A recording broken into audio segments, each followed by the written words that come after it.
on. We are live, I believe. Um, Get technical fixable. howdy do, folks. It's been a while. It's been probably close to a month at this stage. Yeah. So, Yep. uh, wispy doodah. Let's get a recap. See what we've missed. Your OBS does say you're live, right? I'm just double checking because on my end it says waiting for you to go live. There's a Here we delay. are. I'm good. I'm just making sure. Okay. Anyway, so last month, we had quite the interesting session. We made our way to Coastwatch Camp. A lot of interesting things and people. They were losing children, getting attacked by these creatures. We took my old partner, my old buddy friend Garrick, with us to go ahead and after saving the town from one attack, the children still unfortunately went missing, and so we followed them out to this underwater cave system, and we found we found a bunch of sea hags, and hijinks ensued. As for what hijinks ensued and how it related to a certain certain Thanoi sport, you'll have to go back and watch the last live stream to tell. But needless What was to the say, sport called again? I thought it was Blubber Ball. I thought it was blubber Blubber ball. ball. Yeah. Yeah, that's it. But I'm pretty sure it was blubber ball, and apparently Sigurd still got it. So still technically via the rules, beat Garrick at the game, even though they were playing with the hags.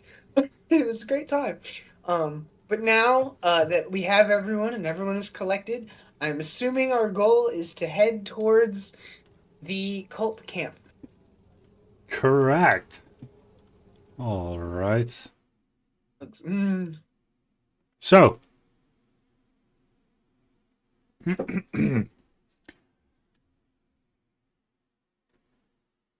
just moving everybody over to the region map.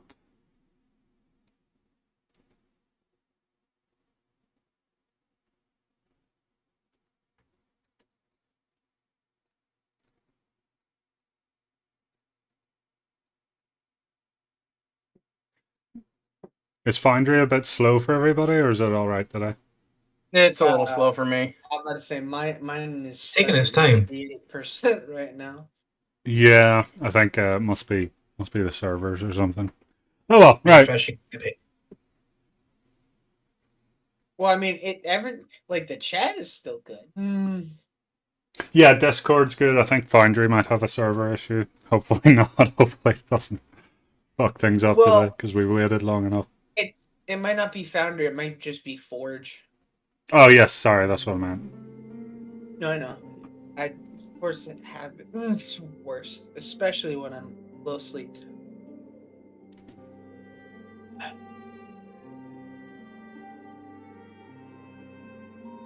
I'm not trying to switch scenes, Foundry. Thank you. All right. Is everybody in now? There we go. Yes. Indeed. Whee! Map. All right, perfect. So, we are Farmers. Bum bum bum bum bum bum. We Where are is one.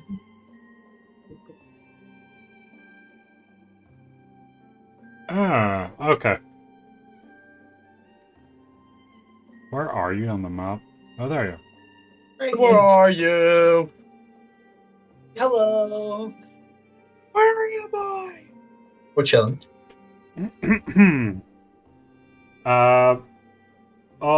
Alrighty, Ray. So, hold up.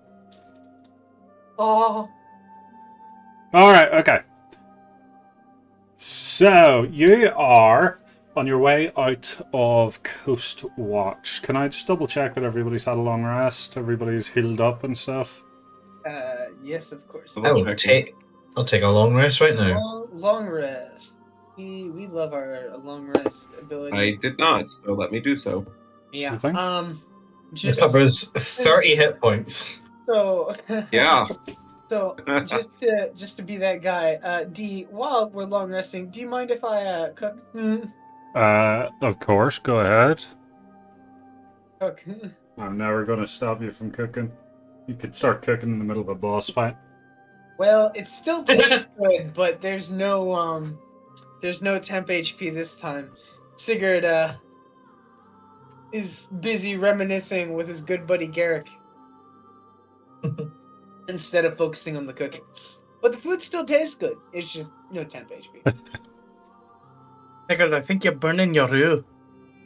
Just a little. For Thanoi mouths, sometimes that actually tastes better.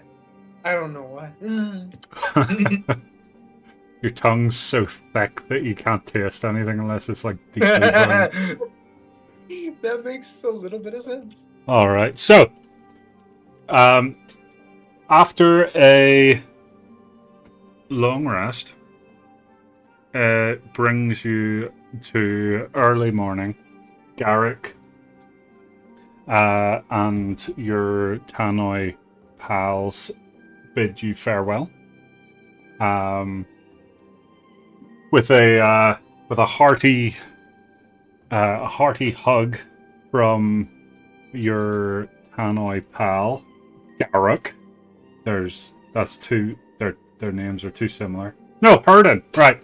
So yeah, Garrick gives you a big old hug, and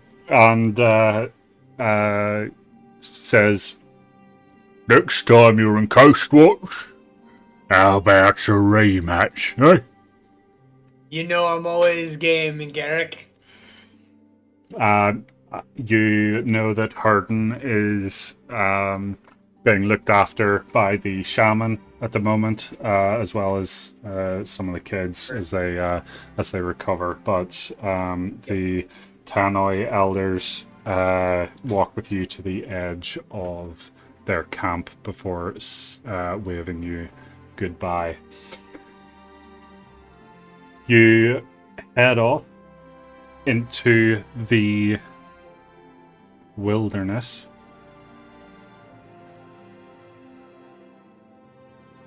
The Tannoy point you in the direction of Devil's Gambit.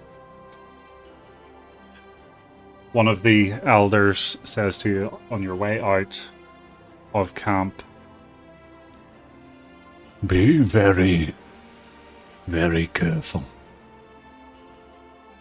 The people of Devil's Gambit are not to be taken lightly." And with that, you begin your journey through the snow. As the sun begins to rise across the horizon, the snow up ahead goes from a pinkish, purplish hue to a warm orange. And in the distance, silhouetted against the morning sun, you see a castle atop a very tall hill. It's going to... Fucking hell. It is huge and majestic. It has, as you get closer and closer, you realize that the sheer darkness of the castle itself is not just due to the silhouette, but also that it is built out of a very dark rock. this obelisk in front of you, only getting more and more intimidating as you approach. Because He's gonna go stare ahead. intently at it for a second, and he's just gonna think to himself, "That's a nice boulder." He did it! Before It's everyone not a joined. boulder. It's a before rock. everyone- It's not just a boulder. It's a rock.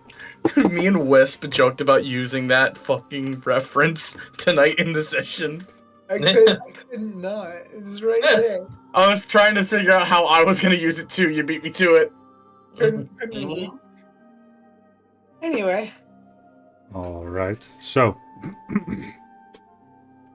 on your way there, as you trudge through the snow, the snow coming like right up to your knees and your shins as you walk,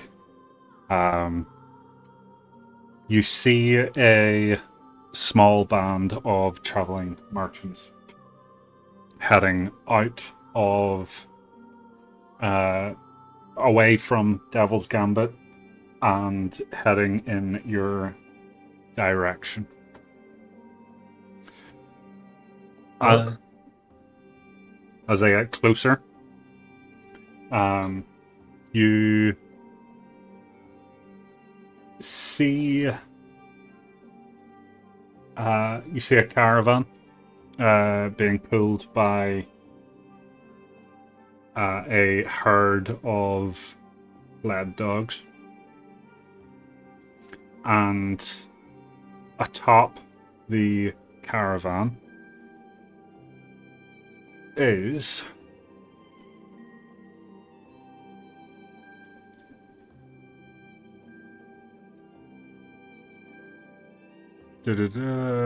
where is it? What's his name? Fuck! Wabba. Hold up. I didn't know his name would be like that. Wabba.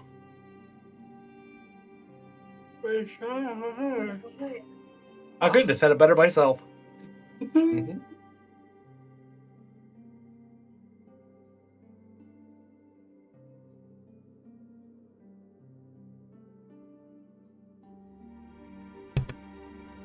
Reggie. All right. Okay. It was a cat. Atop the caravan. Yeah, I got it. Atop the caravan, holding the reins, pulling the sled, is one Reggie. Some of you will remember him very fondly and very well. You've had so many good adventures with this small, plump halfling. I definitely remember Reggie. I was just thinking about that guy earlier. So, is there anybody who hasn't met Reggie yet? I don't think I might be wrong, but I'm pretty sure Enna wasn't there that session. It was only.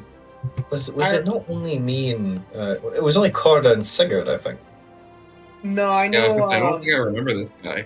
Reggie was there with It was way back when Was Wakefield with us? Robot Man. Yeah, Wakefield was with us, and Wakefield. didn't know Oh, Reggie. okay. So it was. Sigurd knows. So Sigurd I knows think I Reggie. think Oh, Corda, Kassan- yeah, Corda Kassan and Sigurd. Anna might not have been there then. So Mhm. Mhm.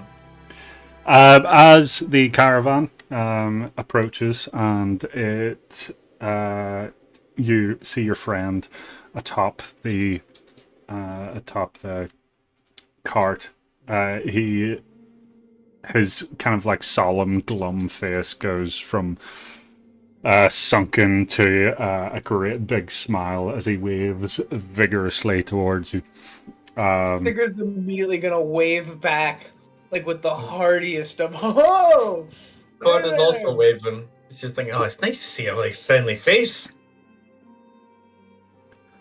The caravan slows to a stop beside you, sunken deep into the snow, and Reggie hops off.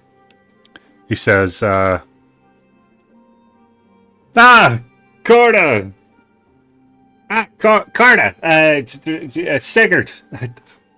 Great to see you again! And and how could I forget? As he puts his hand out to shake Kassan's hand. Son, the pleasure is mine. Oh, don't tell me you've forgotten, Kassan. We did that. Where? Do you remember when I was at your house? And I need you to make me a wisdom save, Kassan. As he's making that wisdom save, I'm immediately gonna go, "You saw the lighthouse?" Yeah, the lighthouse.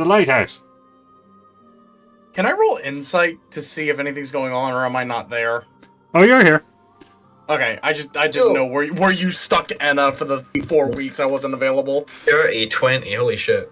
Well, we haven't been playing. Kassan, you have no memory of ever seeing this guy before. I think Son is going to, as he's like shaking his hands, he pulls him in for a hug. It's never a wise idea to gaslight a devil. Just pats him on the back.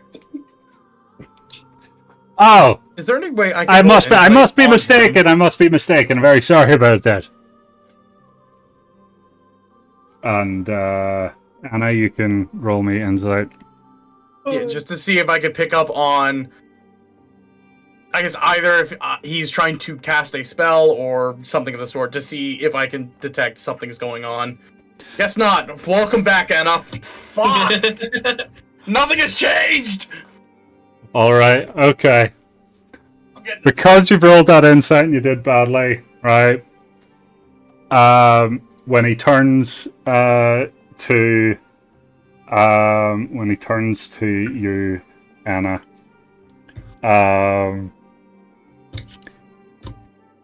he is going to. All right.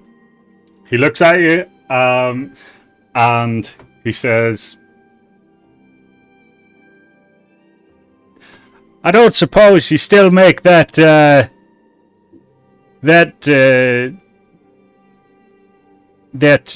what was it again?"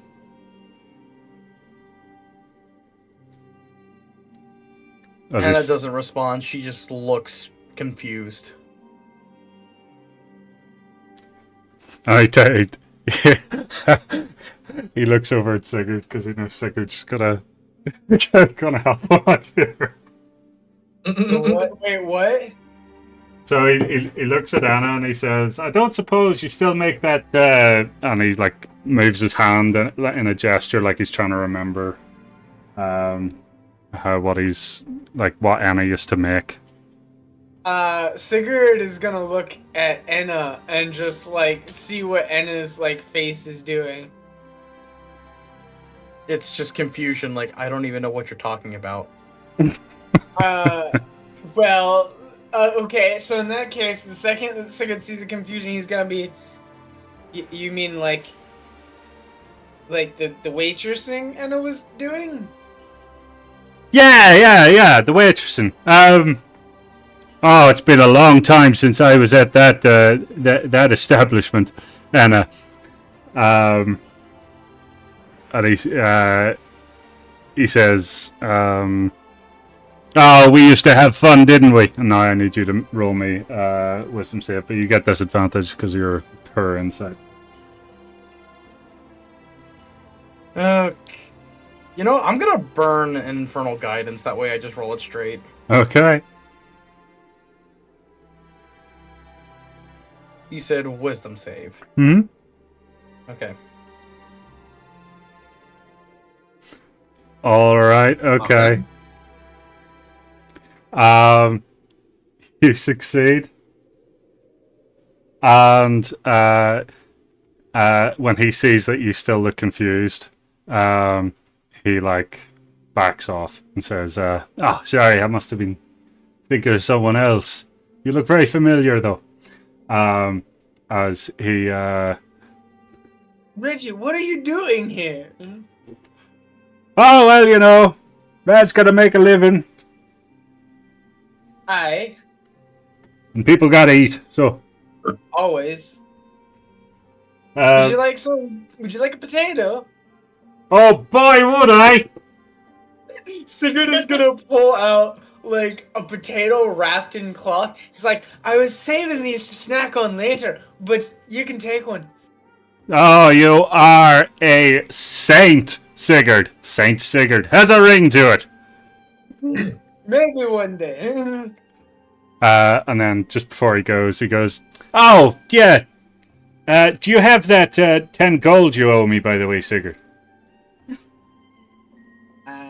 I paid you the last time we met you. Oh, of course you did. Of course you did. My bad. And he hops onto his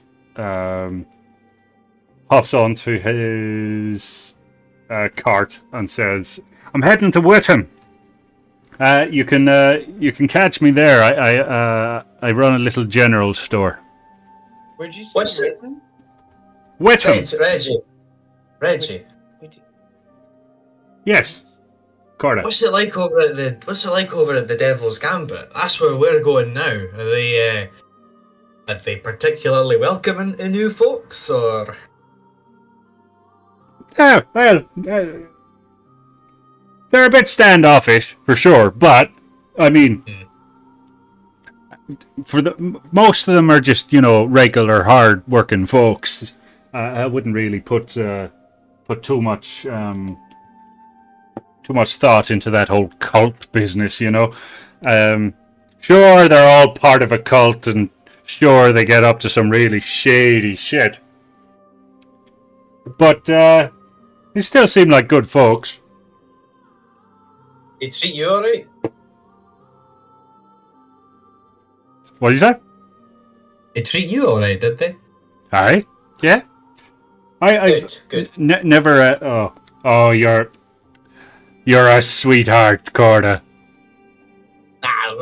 You'll always look after little old me. I think for the first time you see Corda getting all sheepish.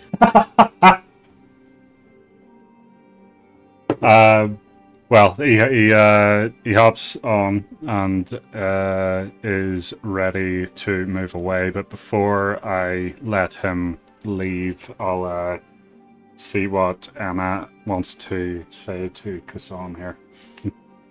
Just because he was the only one who kind of, I guess, quote unquote, introduced or tried to reintroduce himself as if he knew us. Mm. And of course, feeling the back of my neck start to burn with the mark. Something isn't right, so I pull Kassan to the side and just ask, "Do you know him?"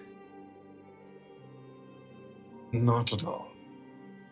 Right, I did I? think he's not quite. No. Do you think he might be taken? I think he might be stranger than that. Oh, Bonnie dear, are you there? Always?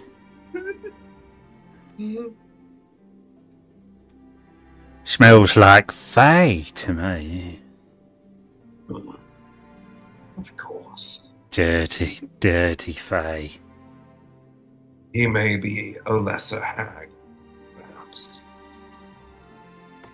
Perhaps. Kassan is going to kind of look at this guy for a second.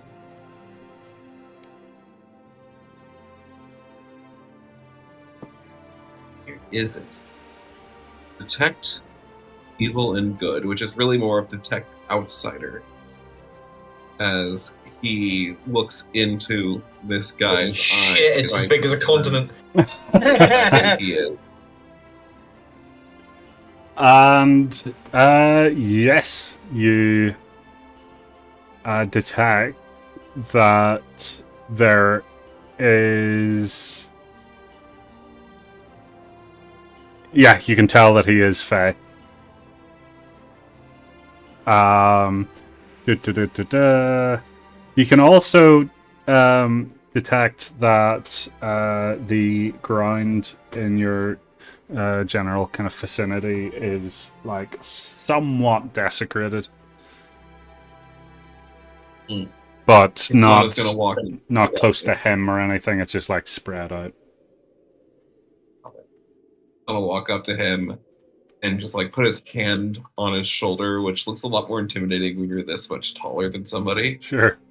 You know, it's not often I meet another outsider, such as myself. What's a fairy like you doing in the material plane? He immediately like loses all composure as he kind of like starts like fidgeting and like looking over his shoulder and stuff, and he says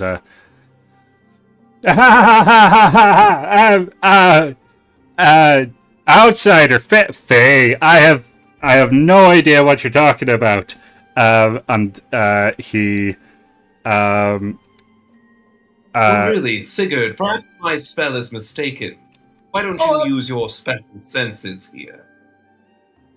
Sigurd is going to attempt, at the second he hears him say that he's Fey, and Sigurd's just gonna kind of come up behind, like, not like directly behind, but a little bit back from him. He's like, well, yeah, Reggie's always been Fey.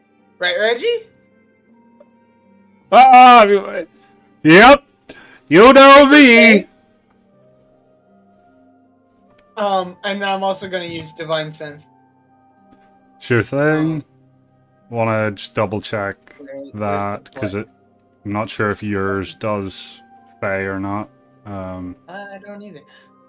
No, it doesn't. So we can if that uses does that use a resource for you? Yeah, I always find it weird how it's in like only certain amount per long rest. Yeah, we'll undo that so you don't have to use that because I mean, if he does, he would also see the ground is desecrated though. So I guess it's up to whether or not Wisp would think that's justified. Yeah, I don't know. I'm more concerned to see how Reggie reacts to like me just straight up knowing he's already a Fae. I'm essentially like trying to convince him, like, yeah, I knew the whole time. Well, in general, he still looks really uncomfortable. Reggie, it's okay. It's just us. Your friends. It's fine. Yep. Relax. Good old friends. As he turns to face Kassan, who's still got his hand on his shoulder, and like looks directly up at Kassan, and Reggie's eyes blink sideways. Oh! As he smiles a really sharp, toothy grin and says, "Secret's out. Look." Indeed. Well, once per day, disguise self to turn into a like full-fledged cambion. Giant, yeah. Of using this spell for all it's worth, he is going to try to turn into the most terrifying fiend he can think of.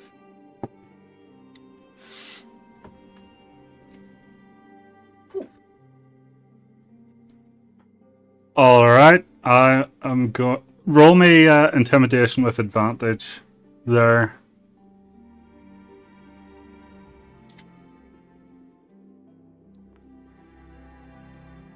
Is there any way I could give the help action by casting Enlarge on him? Yes. Okay. So I will cast Enlarge on Kasan and do subtle spell. Jesus. That way he doesn't know it's me doing it. Quadruple Yeah, advantage. if that gave me the reroll, that's a natural 20. Nice. Okay, cool. It's so great. I love it. All right. This is- So, this is so much more Kasam, important you than turn that. into a bright red, 20-foot tall devil.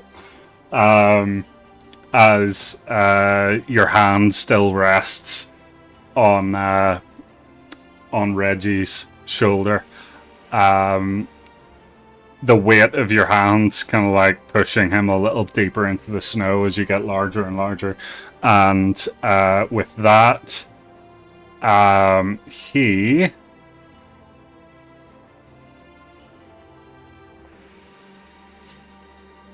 freaks the fuck out, Pants. panics, and instantly, with his clothes just dropping to the snow, he vanishes.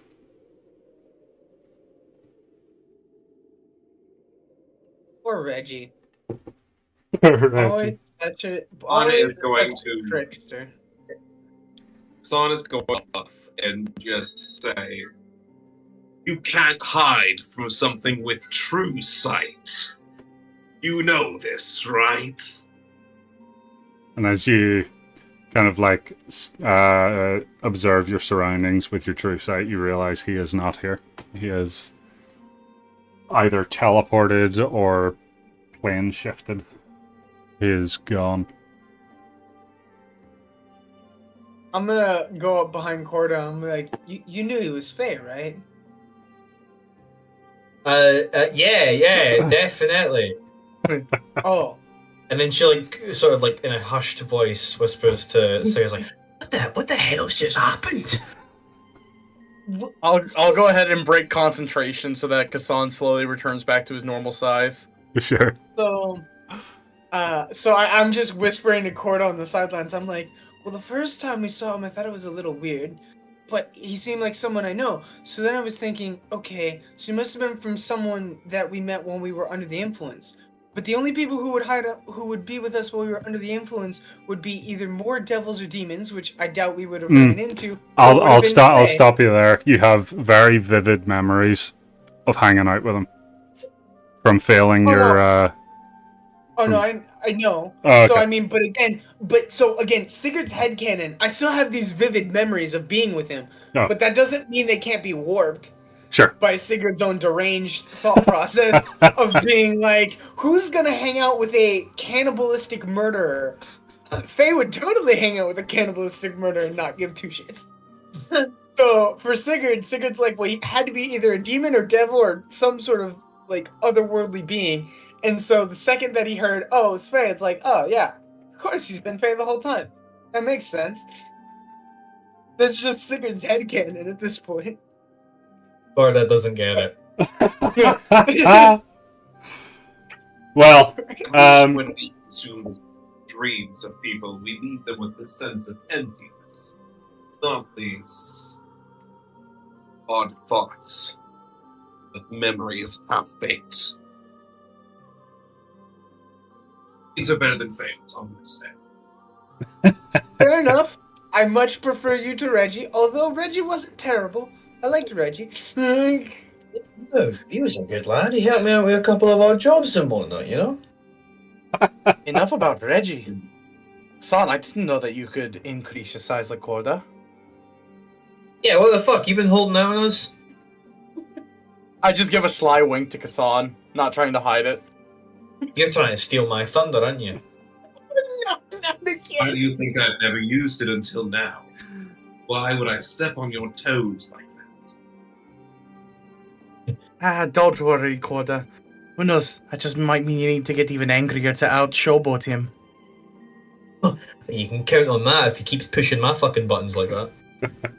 Let's just focus on killing the cultists first with that energy, right? Good times. He swings her anchor over her shoulder and says, "Maybe I'll take my anger out by pumping those cultists to mush then. That's a good idea, Sigurd." That's a great idea. I love it. And then Sigurd goes to hand a potato to Corda. And she happily scarfs that potato down. I'm gonna take out the 2 potatoes now. All right, so hot you are potato. left with Reggie's caravan and sled dog. Should you want to take it? It's up to you. Okay, let's. Corda wouldn't loot the No, okay. This is the polite way of saying Corda's looting the caravan. Corda enters the caravan to check on Reggie's belongings to make sure that they are okay. Reggie's belongings are very okay. As you pull back the curtain at the back of the caravan and look in, you see a lot of wealth in there. Chests of gold, trinkets. A lot of very fancy finery clothes, and of course some like barrels of like tomatoes and other foodstuffs. Money. Oh. Hassan is going to take a peek and see if any of it has otherworldly properties. Let's just have a double check of your thing. He steps at the tent. He's like, "Reggie's a friend. Reggie's a friend. You don't take from friends." Well, I'm sure Reggie wouldn't mind.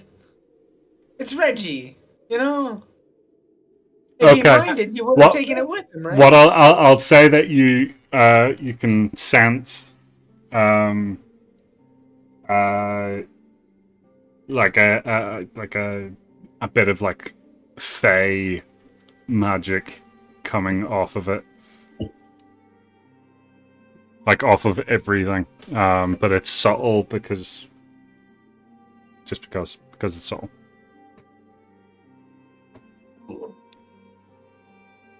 Nothing aberrant or fiendish celestial. It's more fey nonsense. Like I told you, it was pretty nice. You think it's safe to use? You think it's valuable? No. Corda, look at it this way. If he really is a friend, he wouldn't mind you using it. Friends help out friends, right? He would have taken it with him, Corda. He didn't. Yeah, I'm convinced. And then she goes back in the caravan. Sure. Are you gonna ride the caravan to? Yeah, let's ride it. Awesome. I think Does anyone that know how to might move land vehicles? Because I don't think I have proficiency in that.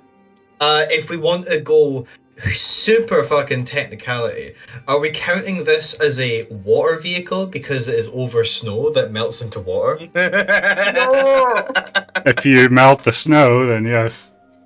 Right, who's got like produce flame that they can put on the dog's paws or whatever the fuck? Just spam firebolt. At that point, actually, that would be amazing entrance. You just have like a rowboat in the middle of like on top of the mountain. It's like, how are you gonna use that? And then you just have like 2 wizards spamming firebolt underneath it to melt it, and then just sail it down the mountain. That's got to be the best pirate I've ever seen. I have an idea. But I think I'm gonna roll an intelligence check to see if Corda would have that idea. Okay. That's a great idea. I love that. Corda has that idea. She won't. Literally, I've got an idea. Like she's looking for Reggie's belongings, and then she thinks back to Kasson disguising. Like, Kasson, you can disguise as folk, right? If Reggie came from the Devil's Gambit, and we're taking Reggie's wagon, why don't you just disguise as Reggie, and then we can get back in scot-free? Be a very big Reggie. And then her nose bleeds because she thought too much. Are limited. I can use it, but actually, can I use it more than once per day? Can I use it out of the spell slot? I know that such magics are limited to me. Should we sleep? I've exhausted it already today with that little show of force. Yeah. So perhaps an illusion?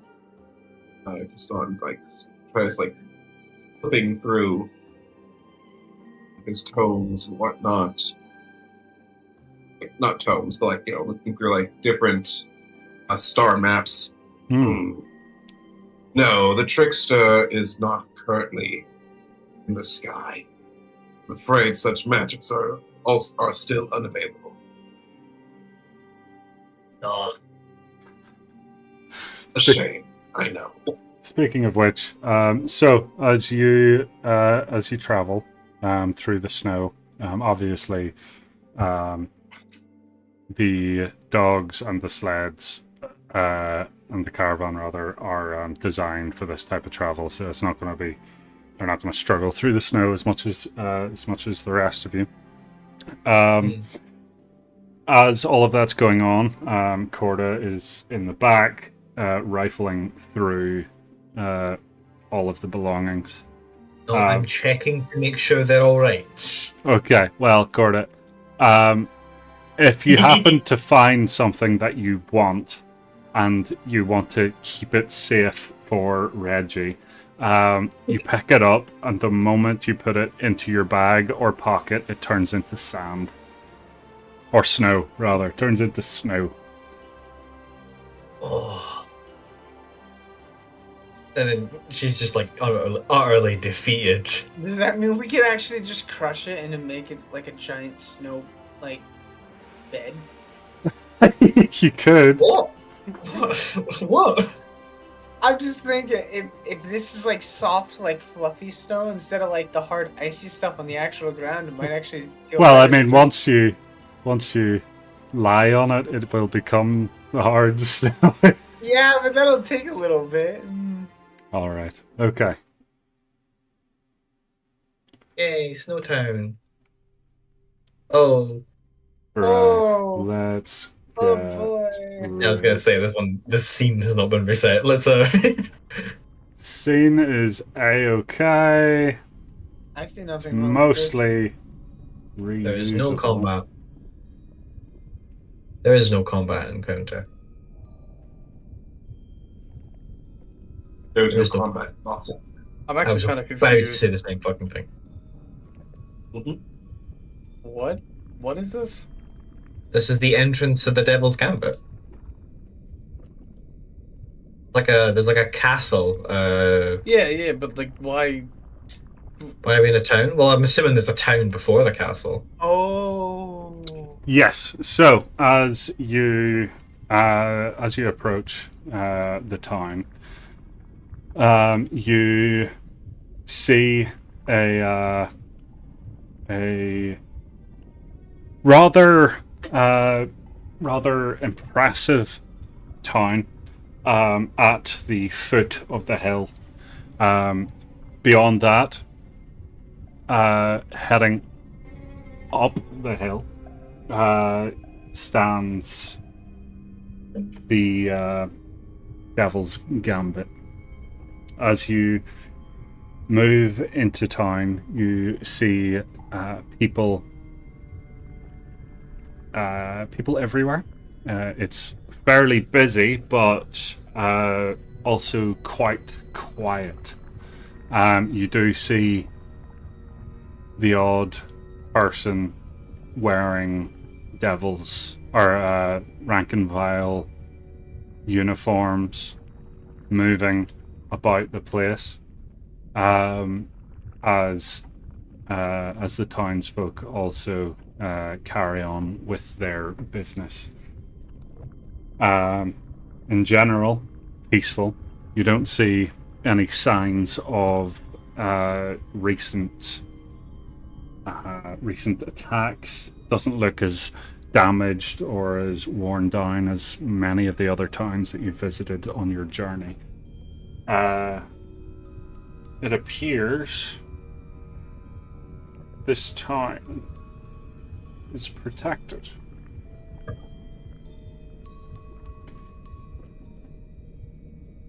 So what's the plan? Wait, we had a plan? It would be a good I time to don't come know. up with one. Corda pulls out a piece of paper that says the plan. It's just go to Devil's Gambit. It's like, oh yeah. Honestly, I was just waiting for Enna to feel better before we were doing this, but I wasn't quite sure how we were planning on going about it. Maybe they'll let us in. I highly doubt that.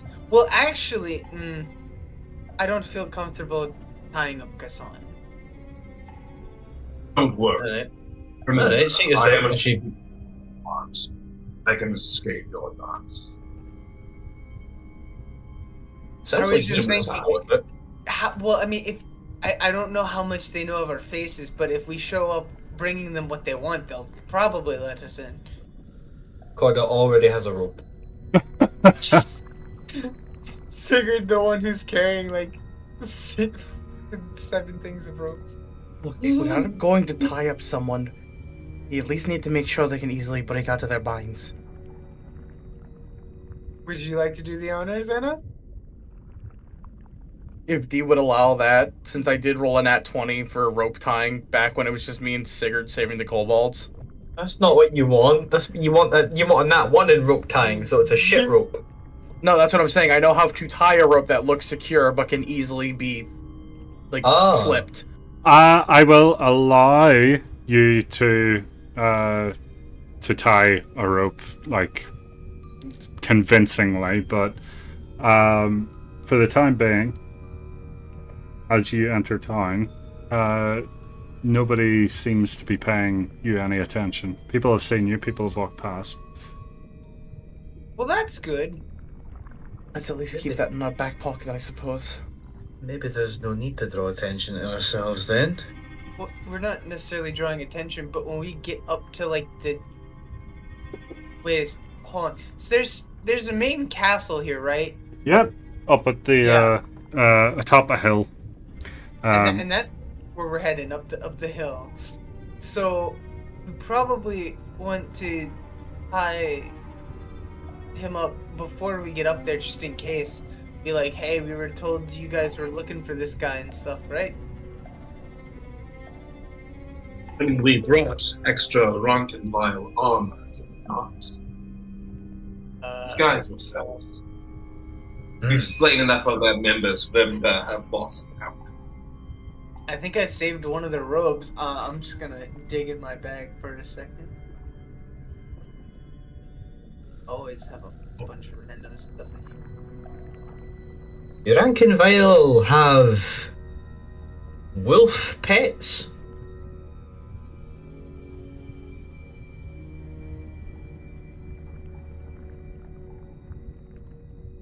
Who are you asking? Everybody. Wolf heads? Not to my knowledge. Yeah, I don't know.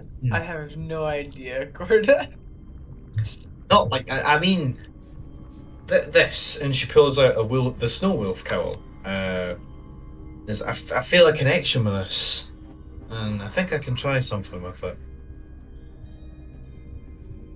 Then by all means. And they find a secluded place, not in the middle of the street. All right. So, as you continue through town,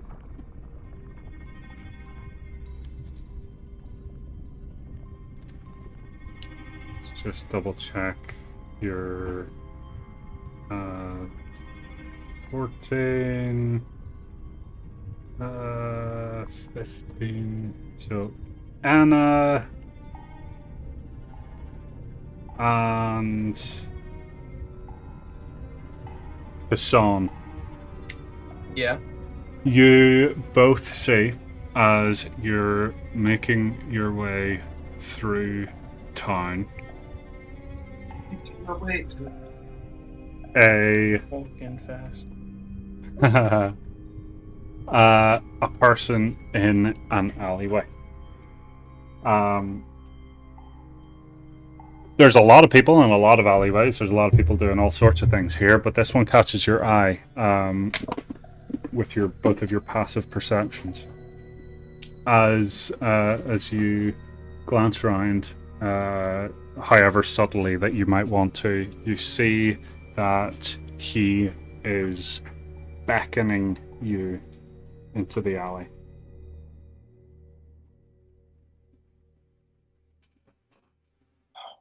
Once more into the obvious trap we go. And Kassan is going to start walking over to the guy. Alrighty, What? right. Anna's cover Anna's himself in gonna- a robe. just follow. Well, in a I'll be like party- Italian. Where'd you go? Hey, where'd you go?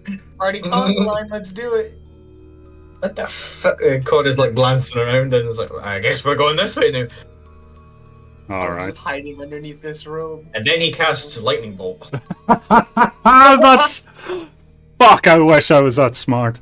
No, he's just got a club. Honestly, I'm not gonna lie to you. If you did cast lightning bolt, I would have asked if I could cast lightning bolt against it.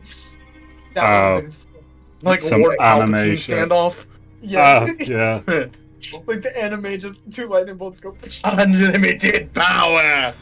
You know lightning bolt? I think Yeah, it's but- called, Fuck! Check Chidori? Yep. There we go. That's Naruto thing. Yeah, see? I did an anime when I was a kid. How do you do, fellow kids? How do you do, fellow youths? Alright, so you head into this alleyway. You see a guy, he looks rather intimidating. He is wearing padded armor. He has a variety of weapons on him.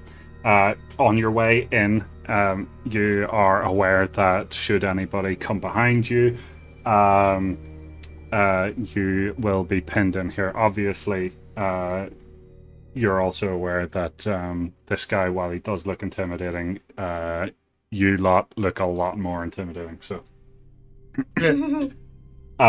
as you Darn good. as you reach him at the end of Are there the any chest piece symbols on his clothing? do you know what? Yes, but it is not like the traditional cultist attire. So what you see is, rather than like an overt kind of chest piece, he has like chest piece like patterns across some of his clothing, like almost like chest themed pajamas underneath his armor. Nice, somebody's trying. He as you reach him at the end of the alleyway, he looks around, makes sure that nobody else is nearby before he reaches into his pocket, puts his hand up to assure you that he's not taking out a weapon, and takes out a scroll. As he unravels it in front of you, you see that it is a wanted poster with dual pictures of Kassan and Enna.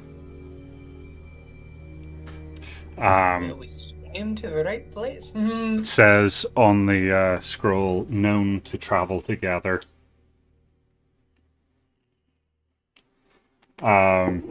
He says, as he shows you, in a low voice, as he puts the scroll away and puts a finger up to his mouth, he says, "You've got some balls just showing up like this. Listen, Most folk here. Well, we're not bad people, you hear me? We don't want any trouble.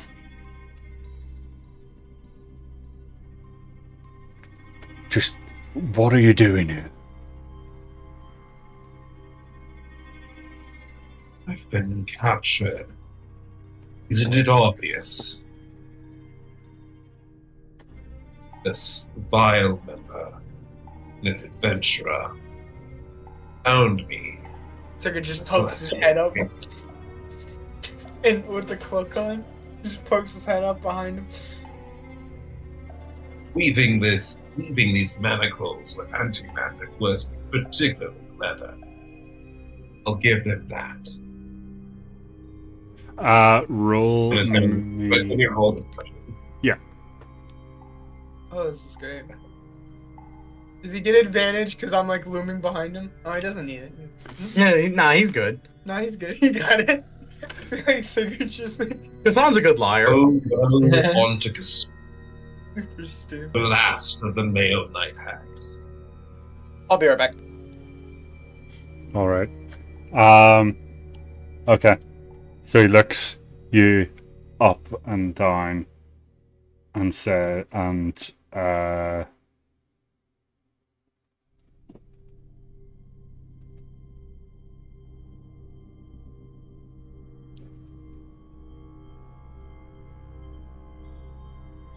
is Enna's not tied up, is she?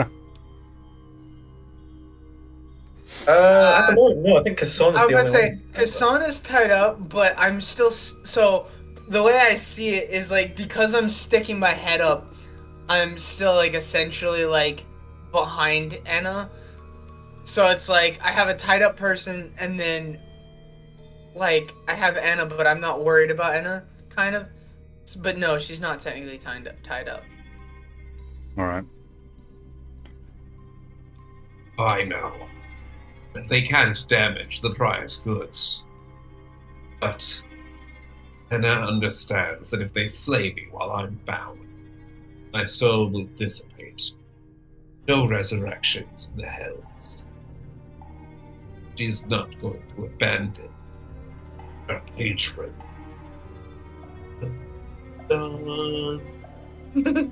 What did I miss? No, not much. You're so essentially a warlock now.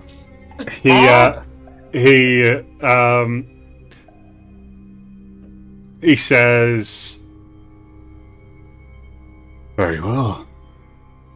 This is not how I expected this to go.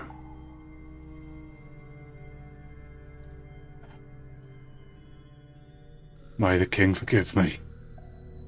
And he, with a very quick movement, strikes with a dagger, cutting the rope. At? Oh, Oh, cutting the rope.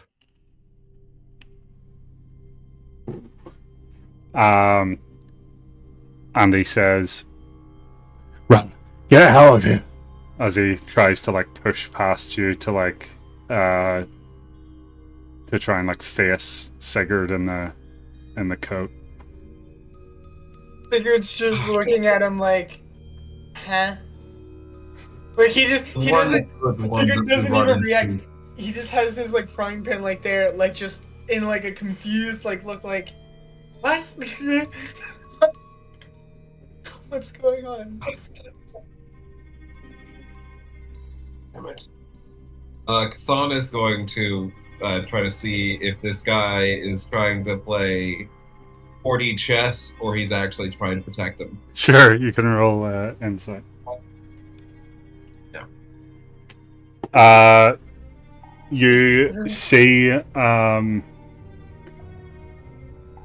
fear in his eyes. You see a determination hidden behind that fear. He is willing to put his life on the line to get you out of this situation. Well, there goes a performance worthy of applause. Wasted. Because Sigurd? the target is, for once, a good person. Sigurd is gonna look around, and if he doesn't see anyone, he's just gonna clap. He's like, "Well, I thought it was great, Kassan." So she's just like, clapping. Where you're clapping like a seal.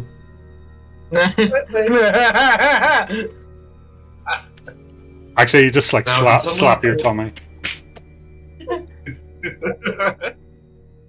Now, can someone help bind me back up before the vial and realize that I'm on the loose? Yeah, I'll get you. And then Corda's gonna push past Sigurd and Enna with her rope, and then begin tying up Kasson. And as she's tying up Kasson, she looks over at this thug. He says, "Well, never realised that you were actually an honest, kind soul. It's a very rare thing to find about these days. But we had a bit of a plan of lying to every motherfucker we went across. But thank the gods, you've got such a fucking heart." And his hands, at least. I don't. Yeah, Ropes cannot contain a shapeshifter. Well, I lied about. I am confused as fuck. But alright. My traveling. Yes, we're infiltrating this place. Infiltrating, you say? Indeed. Interesting. Well, What better way to get them to open the gates than to hand them a thorn or silver plaque? well, that might just work. Although,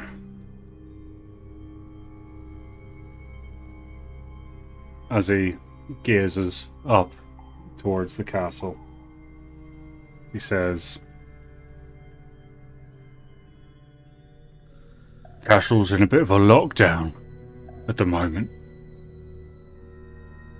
How so?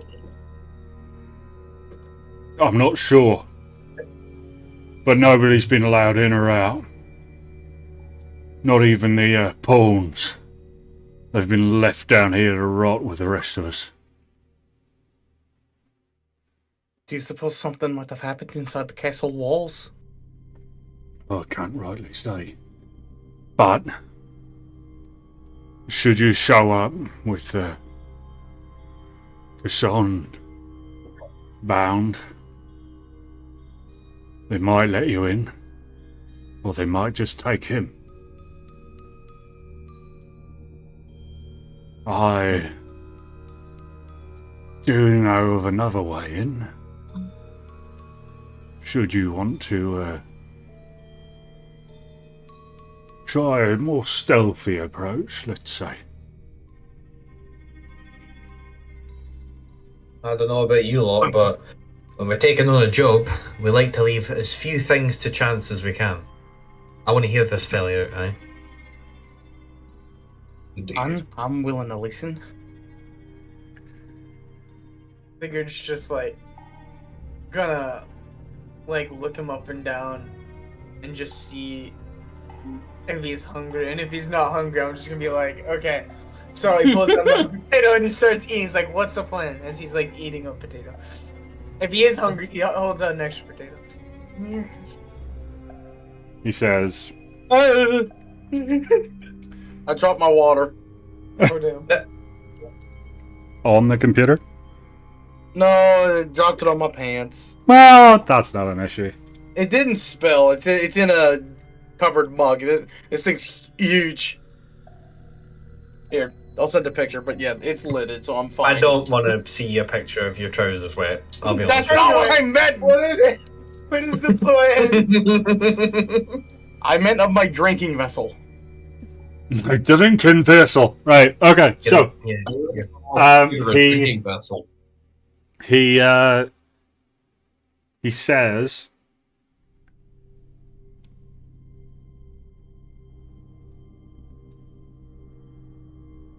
look,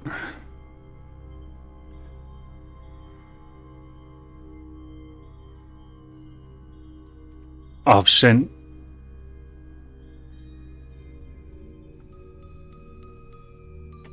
a lot of us have... When people go in there, as of late, they don't tend to come back out. Now, I've sent some folk in through the sewers. We've had little luck in that regard either, but I'd still say it's safer than facing the elites at the door.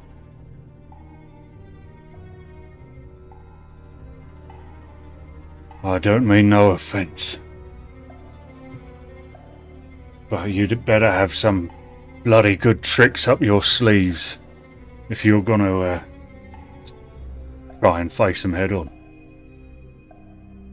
Well,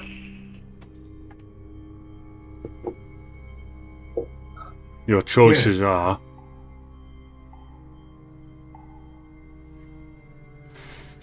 you head to the gate, hope they let you all in, and be ready for a fight, or take the sewers.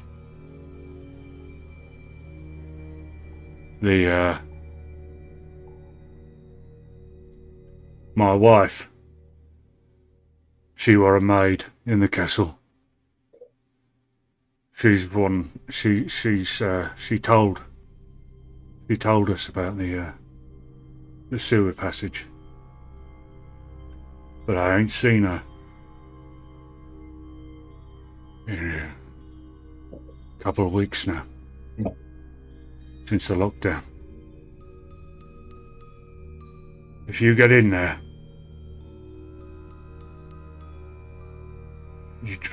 please try and find her. I'll give you everything I got.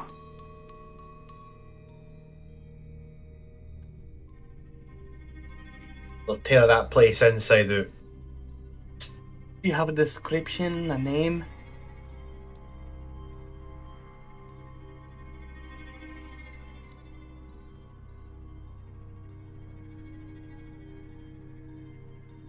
I think I broke the DM, guys. You did. Damn. Oh, it takes us the name. Lemmy too. My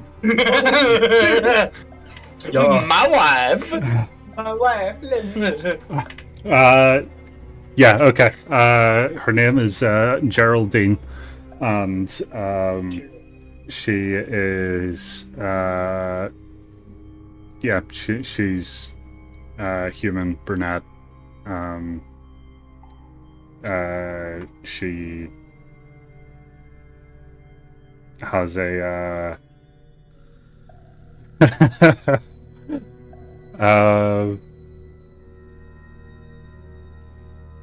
yeah, well, she's human, she's brunette, and she's a maid. He says that there's not very many maids left. Good, that'll make her easy to find.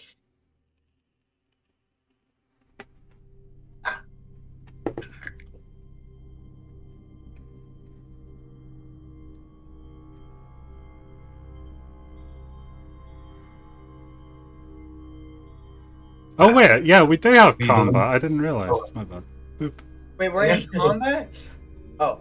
Oh, the combat initiative menu was up, but that's fine. Oh yeah, I saw Yeah. that. I didn't care. I thought it was just like a thing to see who was actually in the scene. All right, so yeah, so we are going to find people at the bottom in the dungeons. Perhaps the sewer route would make more sense. It would save us from having our hands tied. Oh, should I untie? Should I untie you then, Anna? If you'd be so kind. Can't really cast spells without tapping into my font of magic. Ah, yes, of course. And because not Kassan. Sigurd's gonna like nervously like start like untying it. And pulls it back. Better? Much. And I don't know if Corda finished tying Kassan's hands, but I'm going to start untying him if she did. Whenever you bring up dungeons, everybody's passive insight catches him looking very uncomfortable. Wait, what did we mention? Dungeons? Who said the word dungeons? Kassan. Oh. That's where we're trying to go. We have certain friends, I'm afraid. He says, well, the dungeon, you see, they're not exactly in the castle. Oh. Is that a better thing or a worse thing? Worse. Of course.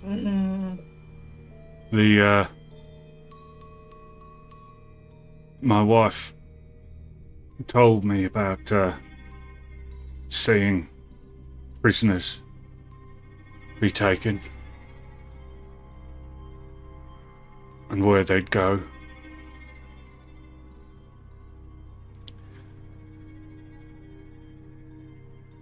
They'd always be led to the top floor, and they wouldn't return. She says there's not enough room at the top of the castle for any sort of dungeon. I don't know where they go. But they can't still be there. We do know that some of the Vile have teleportation magics. Perhaps there is a circle, portal, some such thing. Perhaps. Very few allowed up there. Geraldine was no exception.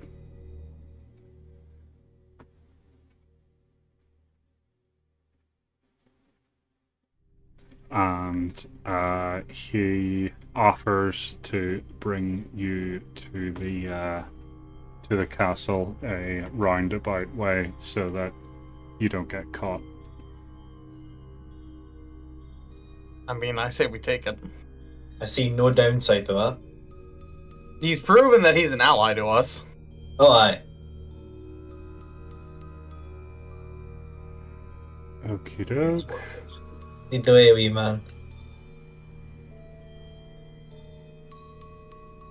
Alright, so reloading. This is possibly going to take a moment to load, so we will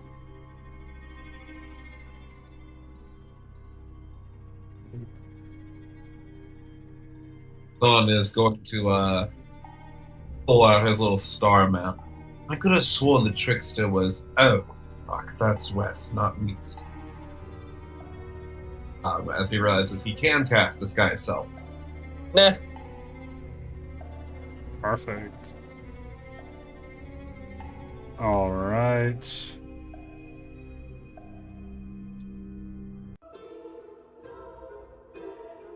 What the hell? Oh.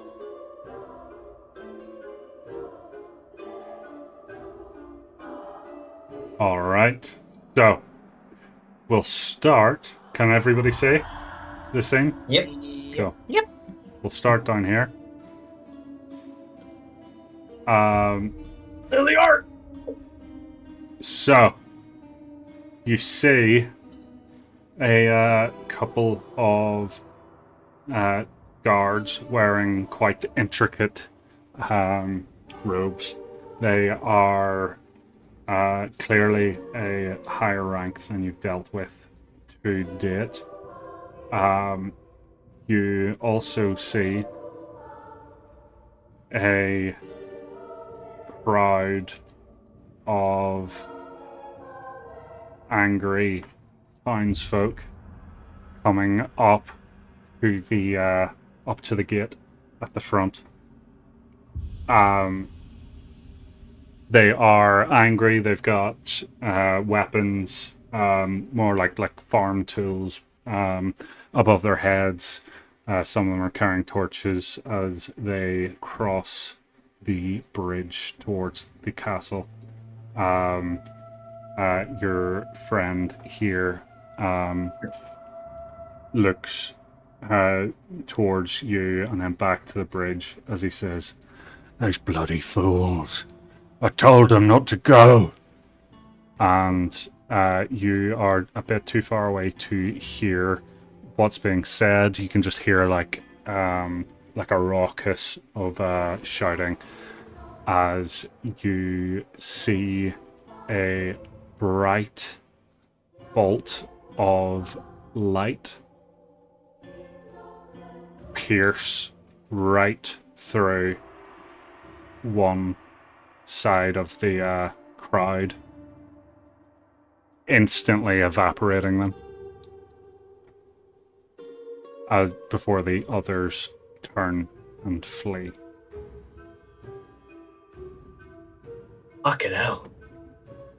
I can see why you all don't really like them all that much.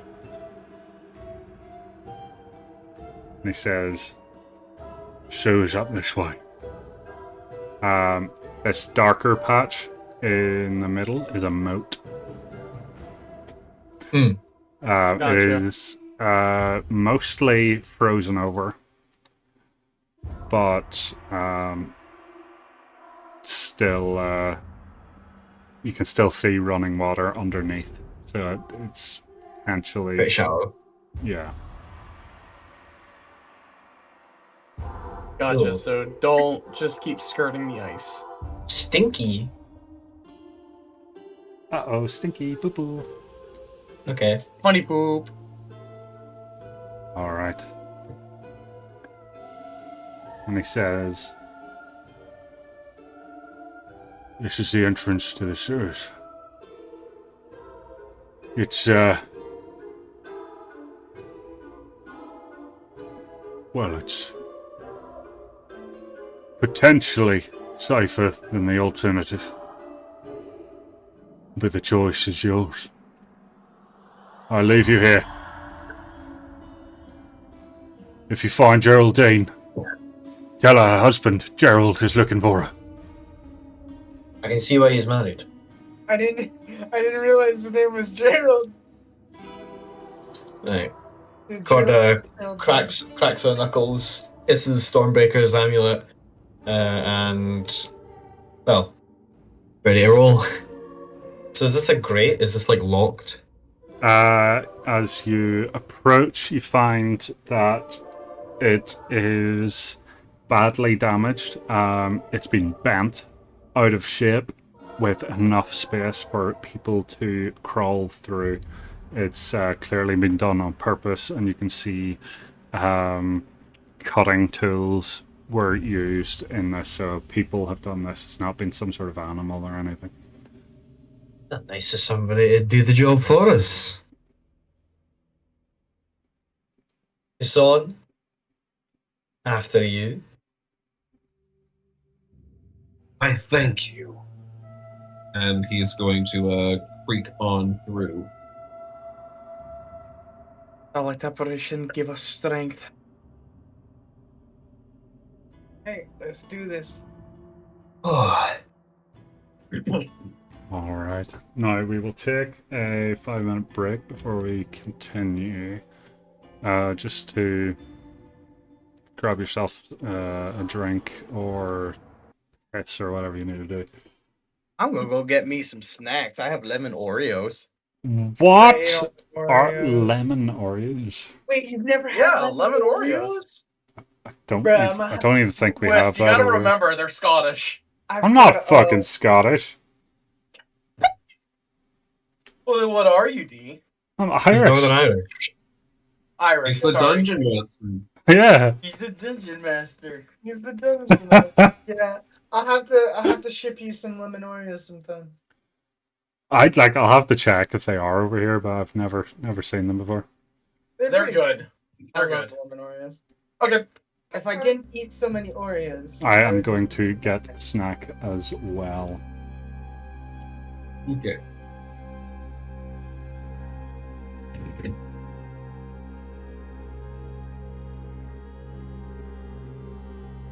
BRB. And then I put this onto. This stream is sponsored by Patreon supporter legends. Are you ready to embark on an adventure in the world of Corda Ren? Join us as we delve into the realm of fantasy and imagination, where heroes are forged and legends are born. With our exclusive Patreon tiers, you can become part of the action like never before. From the local hero tier to the esteemed Dastardly Dungeon Master tier, there's a level for every aspiring adventurer. Unleash the power of iconic characters such as Scorpion from Mortal Kombat, Joker from DC, or even my favourite, Spampton from Deltarune, with our custom stat blocks and character options. Whether you're a seasoned veteran or a novice hero, there's always room for you in our expanding universe. Immerse yourself in a world of intrigue, danger, and magic as you embark on thrilling quests and daring escapades. Join forces with fellow patrons, battle fearsome foes, and claim your rightful place among the supporter legends. So what are you waiting for? Take the first step on your journey today. Visit our Patreon page and become a legend in your own right. Adventure awaits, hero. Will you answer it?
What's up, Wisp?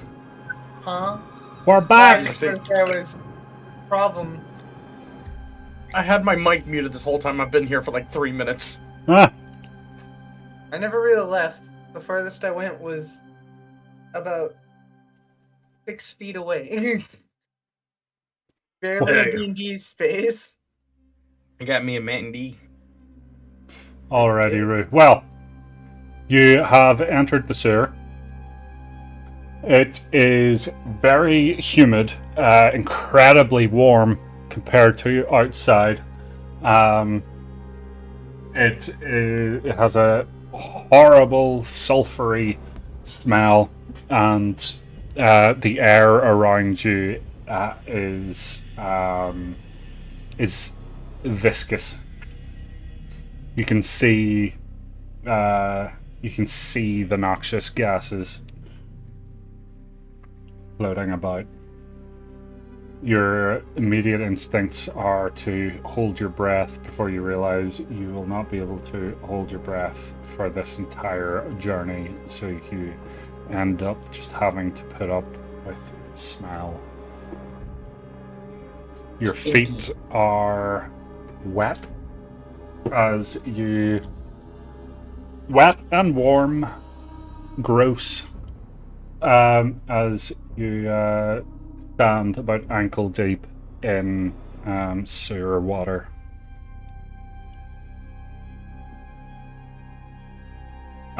You can hear distant kind of chittering.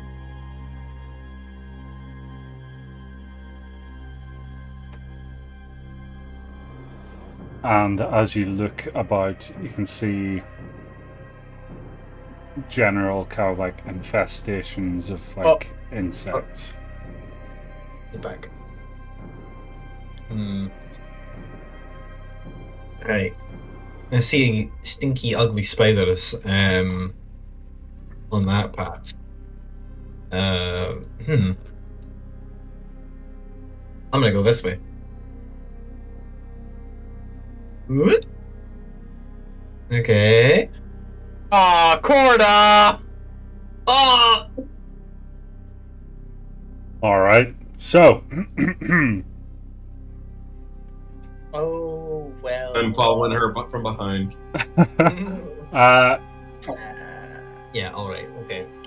What? okie doke. So Gelatinous cube. What? I looked away for 2 seconds. What the fuck? so you Wait, are do I make a saving throw against any of this, or...? trying to see that, but I don't think so. You make a saving throw if it moves into your space, but you moved into its space, so Oh, right, okay. so I literally just walked into it. Gonna walk back out. not just yet. Alright. Okay. So you take 6 acid damage. You can't breathe, which is kind of a nice reprieve, and It's a problem, though. and the cube then moves with Corda inside it. As you are dragged along with the cube. Let's make you like. There we are. Doing my best to like thrash out of it as soon as I realize what's going on, and my body feels like it's burning up. Well, you should be able to get out because you've got really good strength. Now you've done it. So you can make a strength check. Alright, let's do this. Strength check. It's a 14. You successfully pull yourself out of the cube. Gasping for air and then realizing what kind of air she's breathing in. Like, What the hell is that? You can make tastes fucking me a history check, Anna. I would be surprised if I know what this thing is, considering this is my first time ever adventuring. Somehow I know it. You've heard bar stories and shit. Oh, exactly. Yeah, there you go. Okay. So, these gelatinous cubes are often appear out of nowhere within closed systems, mostly in sewers. For the most part, they are an important part of sewer maintenance. So people tend to leave them be as they slowly move through the sewers, cleaning up debris that might end up blocking it. So does that mean it's gonna follow us, or is it just kind of mindlessly wandering? For an 18, I will say that you've heard stories of people being considered debris. So it's gonna follow us. Mm-hmm. Alright. So that's what a gelatinous cube looks like. Well, I'm glad you got a first-hand fucking experience of it. She's like slicking off the acid and shit. Ugh. Should we be heading the other way then? Think so, especially because I'm pretty sure that thing's gonna keep coming at us, trying to clear us out of its home. I like that plan. I offer a hand to Corda. Corda spits on the cube and then takes the hand. As you spit, it like sputters like you're spitting into a deep fryer or something. Yeah, exactly. I was going to say that as well. Just evaporates against it. Ice in a deep fryer.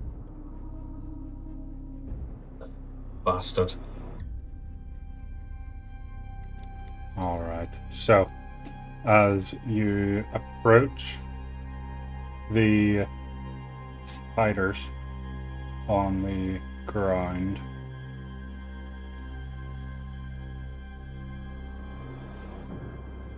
they are... There is a lot of them, but they are tiny and not necessarily going to be an issue. So D, I have a question. Sure. This is gonna sound ridiculous, but I just looked it up just to double check. Mm-hmm. So, rosemary, cilantro, thyme, and basil are apparently somewhat decent at keeping spiders away. Oh Would my I- god. Would I perchance some of those to just like try and spread along the center so they try and like go toward the sides? You can make me a nature check to see if Sigurd would know that. That's valid. That's completely fair. On a 15? On a 15, you've heard this before, and you've used it to keep spiders out of your kitchen before. And for a second, as he sees Corda, he just stops her and he's like, he's thinking really hard. He's like, my dad showed me this trick once, really long ago. And then he just starts sprinkling it like the fancy salt guy. He's just throwing it in the center. And you just see the spiders like dash to the side. I was not this. Like, as he's doing that, Sigurd, you can't be serious about considering eating those spiders. God knows what they've been crawling up. And then she sees them start to crawl away. Yeah, Oh. they climb up the walls and like disappear into like small nooks and crannies. Where there was like just like a black mass, crawling mass on the floor, like it very like almost instantly disappeared. And I think you know by now, I try and bring my own food to places. Especially in this place. And he's like carefully walking, looking at the ground, just paranoid at this point. I might have to take that home to White Bill.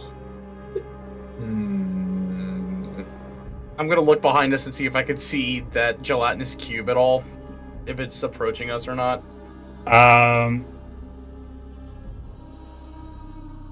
You do. That'd be. Say it. No, fine. Keep moving. All right. On. Uh-oh. Planes. Oh, there he is. We were like, uh-oh, Kassan's about to get slurped. He was thinking about getting like a little dip in the a wee dippy dip in the boot in the bad boot juice. Alright. The creature of boot juice. All right. Up ahead. I will say now that this entire room, or these tunnels, are 10 foot across, but they're also 10 foot tall. That gives you a little bit of jumping room, but definitely not a lot. Corda would definitely hit her head in the ceiling should she jump. Kassan is a maybe, and I don't know what Sigurd's jumping ability realistically is. He's a fat walrus, but he is the same height as... Well, he's close to Corda's height. So, imagine it to say if Corda hits her head, he probably would hit his head too. Yeah, I know Enna's the shortest of the group. Assuming his weight doesn't weigh him down too much, which it probably does. But as you continue further down the tunnel, you see a part where the tunnel has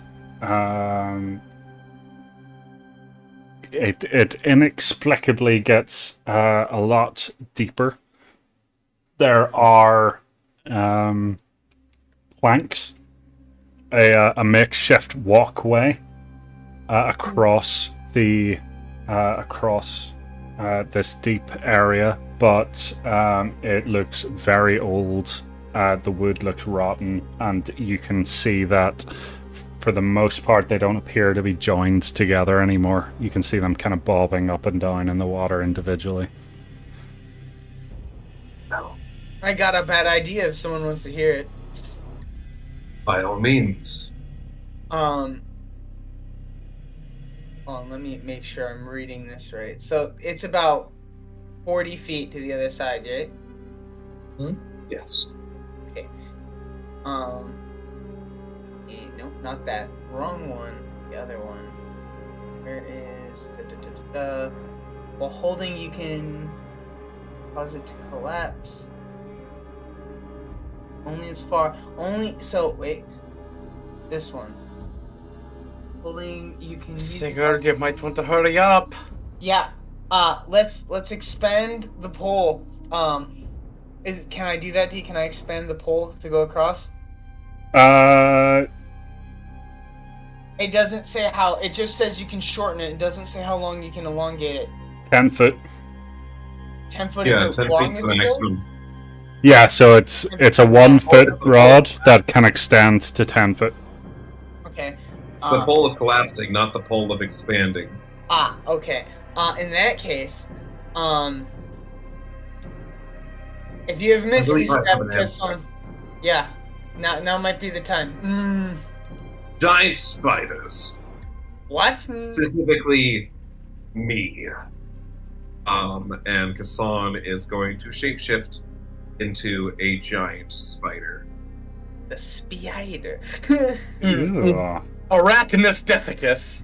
Giant friendly spider. and he is going to vomit some webs in front of him to kind of secure the planks as he just like ushers one of you to jump on, and he begins to just kind of scooch over using his spider legs to hold on to the sides. Interesting. And you're the lettuce. What's You your should go first. strength? As a giant spider, my strength is 14. 14. And I'm a large beast, so I can easily get Oh, you're my arms large. right So you're to the side. cool. All right. I was about to say, if he wasn't, I always have enlarge reduce. Anna, Yeah. you might want to go first. If you to keep an eye on that gelatinous cube, it's probably about 30 feet back from us now. It's okay. I'll watch it. Go. Go. Alright, I hop on Kassan. All right. You ready to run, Corda? Do I need to roll anything to scooch? Ready as I ever be. I'm just waiting for the two of them to get across, and then I'm assuming Corda and I are just gonna bolt for it. All right. So, Kassan, as you climb across with Anna on your back, you get about halfway across before there we go, before you find as some of the planks dip just slightly under the weight of both yourself and Anna. I'm like trying to get my feet on the walls. Oh, you're on the walls! Yeah. Never mind Well, I'm a then. giant spider. Exactly, fair enough. Good point. Yeah, you may continue on then. Scooch. He's in the walls. Pop you off after we hit back to solid ground, and then scooch back for the next person. Alrighty, Rue. Who's climbing on next? Go for it, Corda. On this booter. Yeah, this Buderman. Alright, now I need Kassan. I need you to make me a strength check to carry big old Corda with you. Big dog. It would have been better if we had. Ooh. Uh-oh. It would have been better if we cast reduce on Corda first. Come on, put your back into it. Alright, so the weight of Corda causes you to lose grip on the wall as your legs, 4 of your legs on your right side begin desperately trying to like maintain balance on these sinking boards. I am going to. Can I roll to see if my web spit has recharged so I can try to like secure the planks a little bit? Perfect, go for it. Have you even used it yet? I said I used it at the very beginning to secure the first block of planks. I see. Okay. Go. And that's a no then? You need a 6? Yeah. Okay. I need a 5 or a 6. Alright. So, you end up falling down deep. Not deep. You lose your balance and end up on the planks. You yourself are able to kind of course correct, but Corda will fall off. Is it a So it's pit? you don't know how deep it is. It's murky water. Oh boy. Oh, it's oh. It's water. Oh. I think I just swam across. Well, Well, it's poopy water. it's poopy Yeah. water. I don't want Poopy to. bad I am water. choosing to try to get underneath Corda. I am wearing gloves of swimming. Oh, Yeah, that's fair. So are we letting Corda drop? I will not hold you against it if you do. It's your decision. I think Hassan's still I know gonna try to carrying a 6 foot thick ass doggo is pretty difficult. Hassan's still gonna try to catch Corda. All right. He's a trooper. Make me a. It'll have to be another strength check. Okay. I wish I gave you guidance. Sorry, I couldn't hear what you said there. What? I roll a bite attack to try to like pinch the back of her, Ha! like, the scruff of her, or like her clothing or something. Yeah, sure. If yep.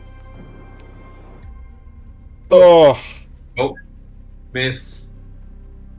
Yeah, you end up with a tuft Just of hair pure- in your mouth as Corda plummets into the water. Did you just It does know that this jittering means Corda. No. All right, I'm so gonna back up and That's- attempt to get 10 feet of running space. And I'm just gonna like try and run over the bricks. And when I get to where everyone is, I'm gonna try and extend the pole out toward the walls to try and secure it like a tension rod. Because it does go up to 10 feet. And then perfect. I'm gonna try and grab Corda. Okay, all right. That is the That's goal. I cool. don't know how many rolls I need to make that happen, but that is the plan here. All right. So the first thing I'm gonna do is I'm gonna get Corda. You're gonna make me a dexterity save. Dexterity saving throw. Okay. Will this count as something that I would get advantage for with danger sense? Explain danger sense to me. You have advantage on dex saving throws against effects that you can see while not blinded, deafened, or incapacitated. Yes, sure. As you're moving across the planks, you and begin to fall. You look down. You see the water is swarming with maggots. Yum, maggot. I got 15. Your 15 means you manage to hold onto one of the planks and don't immediately like sink like a brick, but you are now like grasping onto planks that are you're just slowly pulling them down, but you haven't quite. I'm just going to move this just out of the way a little bit. You haven't quite like saved yourself just yet. Sigurd, roll me athletics. Oh boy, here we go. Good old athletics. That's not terrible. It's not great. You get a bonus to that because you're a Thanaway or something? I'm not swimming. If I was swimming, Oh. I'd agree with you. Okay. He's running across the planks. Okay. So as you run, you're successfully managing to stay atop the planks, but you are sinking farther and farther down with each one, and like by the time you get to Corda, you are about waist deep in the water. Wait, what? So by the time I get to Corda, what happened? You're making the planks sink underneath you as you run across. So you're sinking with the planks. Can I... So, am I able to pull Corda up to grab the bar that I've tensioned? Once you reach Corda, what I'm trying to say is by the time you reach Corda, you are about waist deep in the water. So you can put your rod up for a tension rod, but it's you're still in the water. Wall. Right.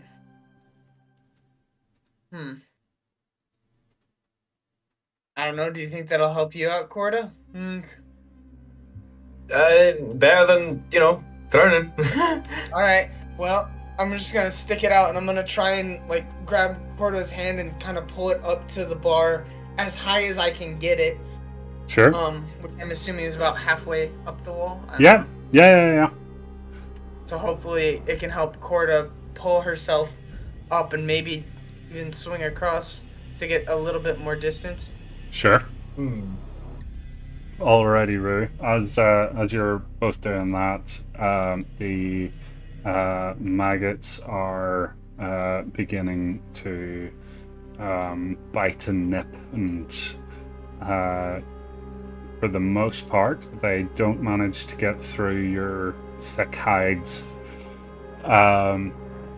Alright, so now that you're both up there, you've prevented yourselves from sinking any farther. You only have about 15-20 foot left to get through. So we're both just up on this pole. Yeah. It was oh great. Now what? Orcason goes back out. If he does, I'm going to give him guidance. Alright, Kasan is gonna head back and try to grab one of you, try to urge you to jump on again. Alright, well, you've got guidance now. I suppose there's anything I can do to lighten my own load. Oh!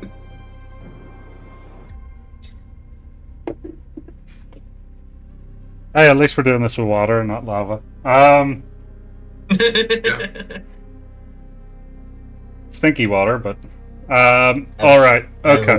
I have a 10-foot ladder in my inventory somehow. How the hell? Why 10 foot? This is not a very useful ladder. This is what it says, man. Okay, right. So, Tied the pole and the ladder together. Let's let the finish. yeah. So as the three of you get over here and begin to basically failing a lot between you. Kasan, you're on the wall though, correct? Yep. So you're not in any kind of immediate danger here, but the other two, you've spent enough time in the water that I need you to give me a con save.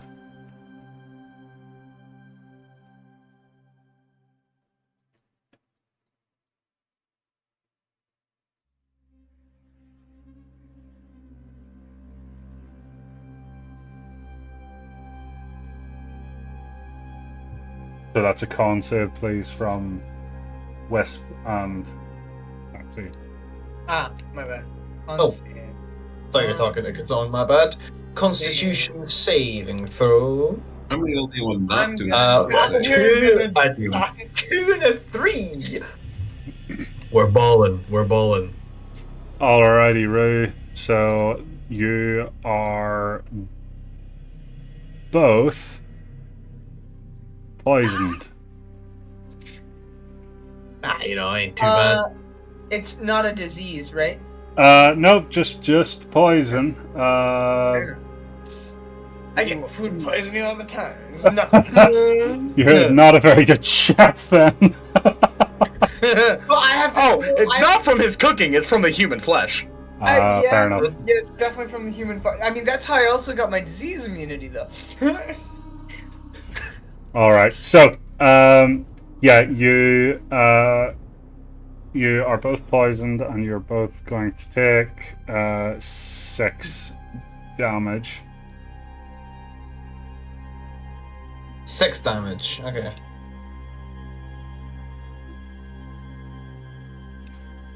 All right. Alrighty, Rui. What's the plan before you? All right, Anna. You see those two in the water. You see Hassan in his spider form, unable to kind of successfully pull these fucking behemoths out of the water. It's great having two fat fucks trying to get carried by a spider. I don't know if this will work, but would you let me twin spell enlarge reduce to shrink both of them? Yes. Yeah. That's hilarious. And if I were to do that, would that have any effect on what the hell is currently eating them?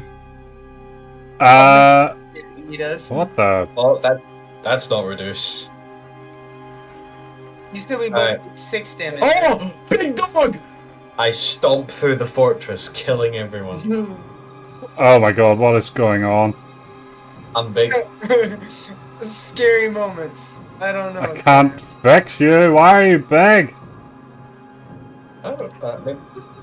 There we go. And then Kassan's tiny now. God damn it. Baby. Oh, look at the baby. The baby doggo. I mean, they would only go from medium to small, so they would still technically take up a 5-foot square. Yeah, Well, but the they're spider teeny now. tears us a little easier. Yeah. So, Oh. would you let me do that? Oh yeah. Alright, well then I shall. So I will do that, Oh, there and we then go. expel the 2 points for twin spell. Baby. I'm running out of spell slots here already. At least for enlarge reduce. I want to save one for combat. Tell me, like, if you don't end it and Corda rages, she just becomes medium. Just a rage, I just become normal size. Yeah. This only lasts a minute though. So yeah, once they're across, I will again drop concentration. You get 1 minute of being taller than Corda. Yeah, You get one right. minute of being the tallest person here, actually. Well, I mean, that's a 10-foot diameter giant spider, so... Yeah, but it's like diameter, not height. Yeah. You're bigger than that. You're cooler than that, you know? Mm-hmm. All right. So you may continue. Alright, around the they're big corner. again. Ah, okay. Sway. Yay! Oh, Appreciate that, Enna. Corda, could you come here for a second? really? I'm gonna touch Corda's shoulder and remove poison condition. Oh, And- perfect. Oh, You doing that dang, on yourself, You're or spending just- all of your lay on hand. Huh? I haven't used any. That's what I'm saying, though. You only have... Isn't it, like, equivalent to your level? 25. No, it's 25. It costs 5 each time you do it. Oh, it's 5 times your level. Okay, so you could do that to both of you, actually. Yeah. Mm-hmm. Are you doing it to both of you? I am clearing out the poison on both of us. Yeah. Cool. All right. Did we took 6? You said we took 6 damage from the poison, right? Yep. Okay, just making sure. I mean, how are you two looking? I'm fine. 6 I'm missing 12 HP, but that's alright. 12 out of what, like 40? 50. Damn, okay, yeah. I have 38 out of 50 HP. though. Yeah. The only health point that matters is the last. I can chuck a healing pot if I'm desperate, but I ain't desperate. I'm cool. Yeah. And I've still got stuff. Okay, so I'm assuming since Kassan made it the whole way down, there's nothing here. Nope. We're following the fucking spider. Okay. We're following the spider, the spider, the spider. We're following the spider wherever he may go. Alrighty, There's Rui. some. Oh, more Looks like- spiders. More Spider. spiders. Although Sigurd is able to easily get rid of Dispel. those. I will Spider. toss Dog. some more spice. Dispel spiders. Spider. Dispel, and he just like tosses out some more spice. Big Alright. spider can talk to little Yeah, spiders. does Kassan suffer from that? I definitely would be uncomfortable on his senses. Yeah, probably. Probably. Okay, right. So, you look up ahead, and you, especially Corda, having been right here before, are aware that you've made a full circle, and you can see the gelatinous cube making its way back towards you again. You can see an exit here into another like inner sanctum. What I'm going to get you to do is each roll me athletics. Kassan's okay. I want the rest of you to do athletics. Uh-oh. Athletics. Dirty 20. Or Enna. I got a Uh-oh. 23. I reckon with our combined, we could help Enna. I'm about to say I was gonna try and help her. Yeah, I have a -1.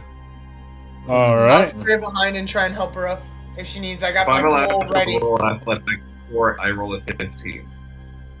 Already, Rui. If not, then ignore that. What? Anna, are you gonna roll? You know what? I'll like slap myself with guidance, kind of like hype myself up. We'll see how this goes. All right. Okay. About as I expected. Already, Rui. So, what we have is Corda reaching this gate first. Corda, as you reach it, you see that it has been repaired at some stage. It looks as though it's cheeky. Sorry, I was trying to see what was going on. No, you're good. You're good. You're good. You can see that this has been repaired at some stage, although it looks weakly put back together. I want you to make me a strength check. Kassan, you are just behind. And Sigurd, you have stayed behind to help Enna, so you two are lagging behind here a little bit. So, Corda, with your strength check, you manage to, I assume, headbutt the metal bars open. Of course. How else would I do it? Create an entryway. Yourself and Kassan are able to make it in there should you want to, or you can wait and try and do something else, as the other two aren't going to reach before the gelatinous cube covers the How many turns has it been since I last tried to recharge my web? Let's say like 5. I will just give it to you for Okay, yeah. I saw. Well, if you click the arrow, so you got 2 5s and 1 6. Yeah. So I vomit another block of webbing directly in front of me to go and slow down the gelatinous cube.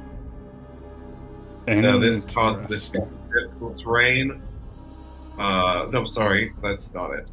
The creature, anybody who touches it, so it's one creature. I shoot it at the gelatinous cube. Yeah. It's a plus. Apparently, it's a +5 to hit. So let me roll that real quick. Yup. And it is now restrained. Every turn, it can make a DC 12 strength check. It can also try to attack the web. It has an AC of 10 and 5 HP. Or It is immune to poison, not acid. okie doke. It is. You've slowed it down anyway. With enough time for your group to get through the grate here.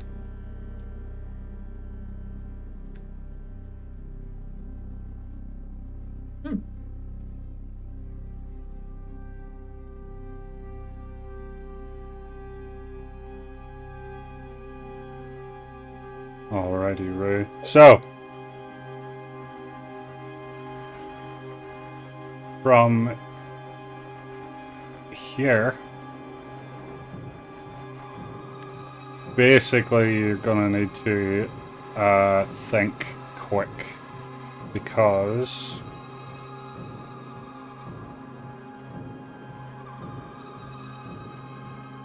if you don't move in its next movement, it's going to engulf Sigurd. About this big fucking ugly cube cunt. Could I freeze it with the frost rune anchor? You can try. Yeah. I can expend a charge at the frost rune anchor.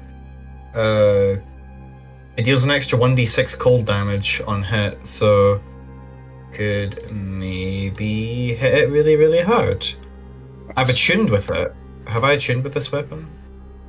Over the course of an hour, you can undergo a branding ritual. No, I haven't done that. Okay, never mind. Ignore that. But I can just hit it with 1d6, and hopefully that's enough to freeze it. So, come on, you big ugly cunt.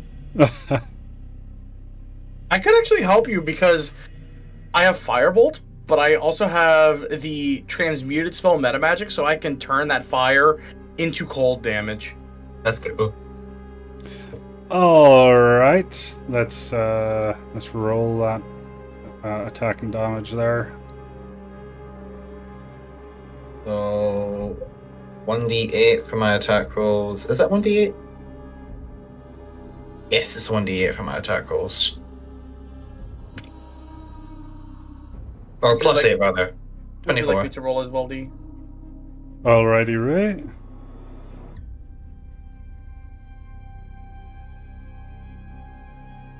D6 plus 4. Go for it, Drum. Okay, and then there's the transmuted spell. That's not right. Hold on. There it is. There we go. Okay. And then attack roll with that. Okay, both hits.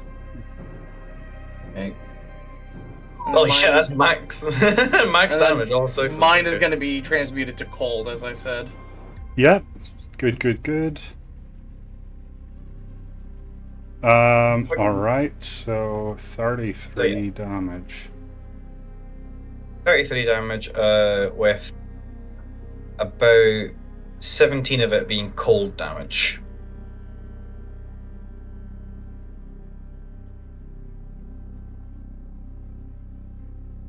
Awesome. Alright. So, you cleave it with your anchor, slopping right through the center of it, while the cold damage from the anchor and the cold bolt simultaneously make it freeze and shatter. You have done half damage to it now, and you see it break into 2 smaller cubes. I think the giant spider is going to try to consume one of these smaller cubes. Huh? All right. Hungry boy. That's a... Oh, that was 1d20 plus 2, plus 5. Let's actually... One came first. The 8 came first. Okay, so it was 13 to hit. That's a hit. So, yep, and I needed to make a DC 11 Constitution saving throw, so it takes poison, which I'm presuming it probably can't take poison. Alright. Con save, you said? Yep. If it can take poison, it needs to roll a DC 11 con save. It hit 11. Yeah. But Okay, it so it's can gonna take poison half of what I damage. roll. I'm gonna take half of this. Okay, I'll put that 3 then. So it takes 3 poison damage. And that's my chomp. Alrighty, Rue. We are. Let's change this to that. Alrighty, Rue. So, Sigurd, do you want to attack it? Sure, why not? I'm gonna take my frying pan and try and squash it. I'm going to take my frying pan and make it into a dying pan. You need to get that engraved onto the back. The dying pan. 24 to hit. 24's a hit, yeah. Awesome. Yoink. 12 bludgeoning damage. 12. Alright. And there's just one left. And it tries to engulf Corda, but it's not big enough. Boink. Stomp. Boink. Stomp. Boink. Yeah, it's just gonna get fucking squished by my feet, okay? Fair enough.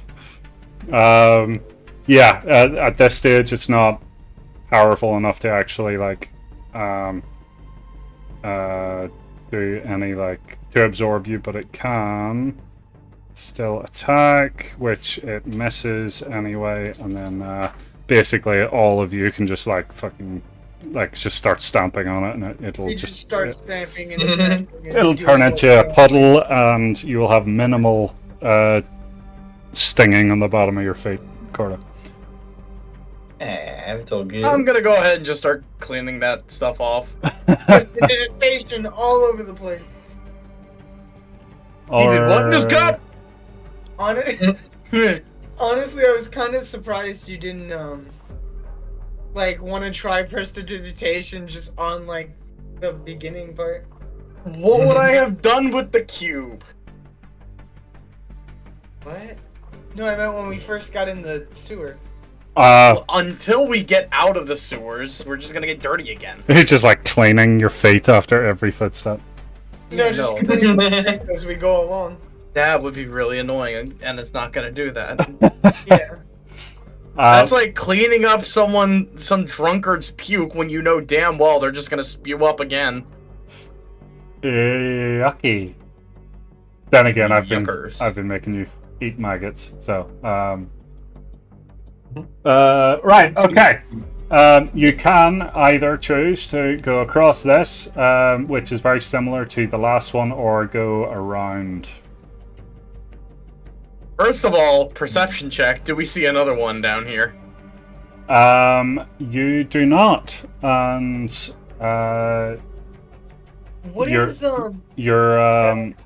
your passives don't see it anyway. I already checked. Both Enna and Kassan are able to see them, but Corda and Sigurd can't. Okay. I was about to say that's why I was confused when you're like, "Oh, we're fighting a cube." I'm like, I don't see anything. But before Enna moves any further than Enna is, I'm gonna take out an orange,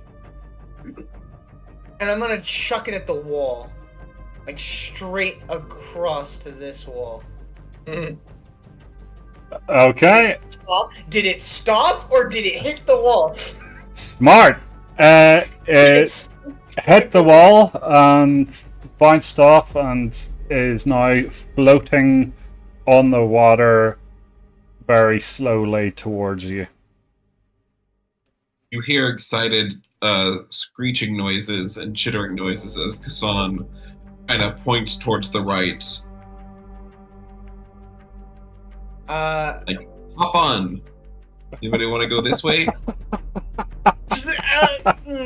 So, no offense, but after the circus act that was the last bridge, if we could avoid it, that might be better.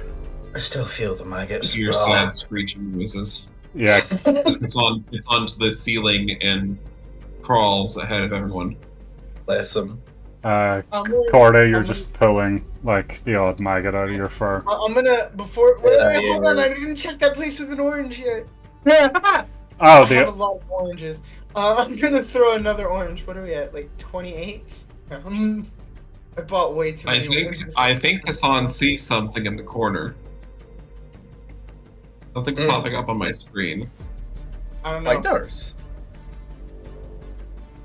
I see spiders. You see spiders. Yes, there are spiders, and frankly, how much of your spices have you got left?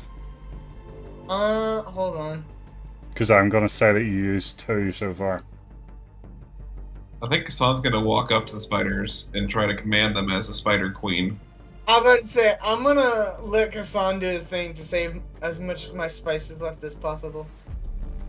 Interesting. I've never thought about this before, but like, you do have spider parts. Technically, you've got a spider brain. Spiders don't speak a language, but Exactly. So there's gonna be like communication that you're like, that is essentially like psychosomatic, like that you would pick up on and understand without even realizing it. yeah. Um, Hassan tries to give off the impression of, I am the big spider here, and I will eat each and every one of you if you do not scatter.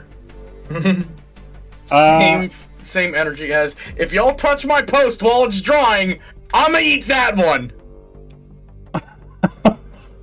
He's yelling at a herd of cows who keep knocking over a post while the concrete is setting. Oh, I love that video. And he points to the baby cow, just, I'ma eat that one! Yeah. Kasam, they react in an unexpected way and immediately attack you. Hmm. Ungrateful Oh shit, bastard. Okay. unplug my headset. I don't hear what's happening to Kassan. They give you some tickles. That's a 19 to hit. I can't cast Field in this form, it's a hit. Okay, so that is 8 damage to Kassan. Alright. 18 spider hit points remain. Enna's gonna walk up, and we're gonna go ahead and hit him with a new spell that I learned while meditating. Okay. Hmm. You just hear Enna say, Verbum Candoris! And we're just gonna go ahead and do Word of Radiance. Ooh. Well, that's definitely. As Sigurd sees you say random gibberish, he's gonna like put his hands together and be like, "Starlight apparition." Let's right? Right? That's what we're doing here. Sigurd knows what's going on. Alrighty, Roo. So each creature of your choice must succeed a Constitution save. So I'll make that save for you. Alright, that's a 10. Okay. That is going to be 8 radiant damage to that swarm. Alrighty, Roo. 8 and... Okie doke. You have half the amount of the swarm left. And I'm gonna chomp at the remaining spiders, trying to stay true to my promise. I need the spiders to make a Constitution saving throw if that succeeded. Alright, that does succeed, and the con is 10 again. Alright, they fail this time, because it's 11. Okay. So they take this much piercing damage. Not much. Oh.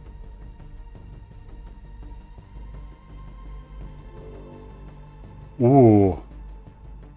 This much poison damage. And if there's any survivors, they are poisoned.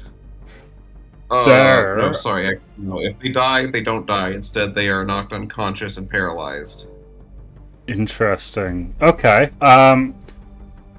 So that between you was definitely enough to completely kill the entire swarm, but for the sake of it, there are just like some small like ones that are just like on their backs, like with their legs twitching, that are just poisoned, but like are completely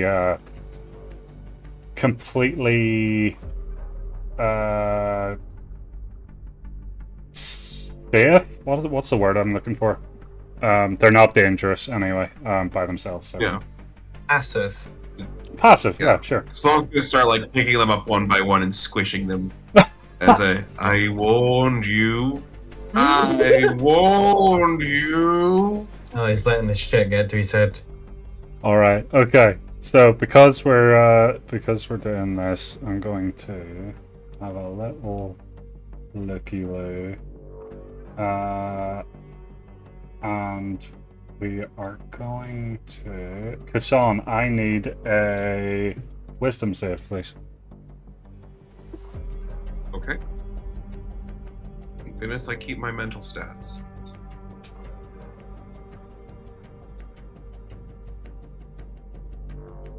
All right. You feel something in your primitive spider brain. Something that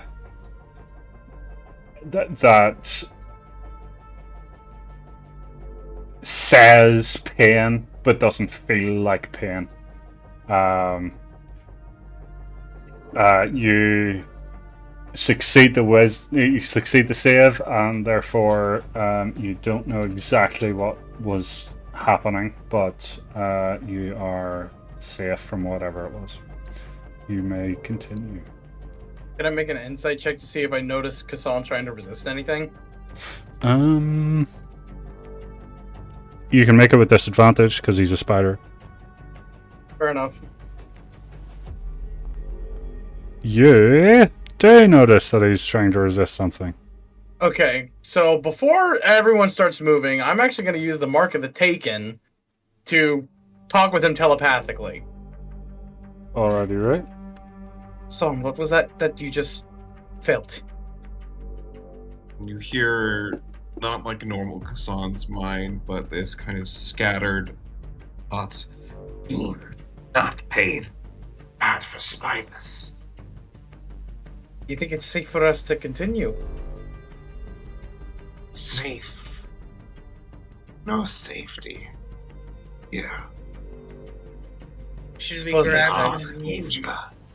We are the danger. You think the demons There are is taking no control? safety for them. Here, we are the danger. As Kassan begins to keep on going forward. Awesome. Anna Alright. just kind of looks between the other two. Be on your feet. Something just tried to attack Kassan somehow. Should we use bless? I mean, I don't know what that would... You know what, actually? Yeah, that's a good idea. So before Kassan goes around the corner, I will go ahead and cast Bless on the three of them. So now we have that D4 to saving throws. Well, what about you? I don't want to waste my last second level spell slot.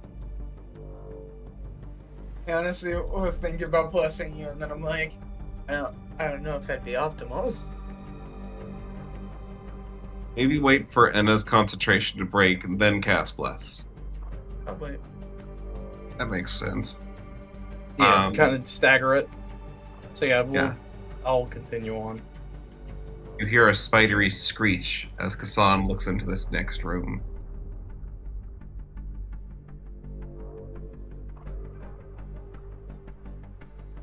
What do you see, boy? What you see, boy? In your minds, since we got the telepathic bond going on, skeleton consumed by lesser spiders. What you see, boy? Slow down.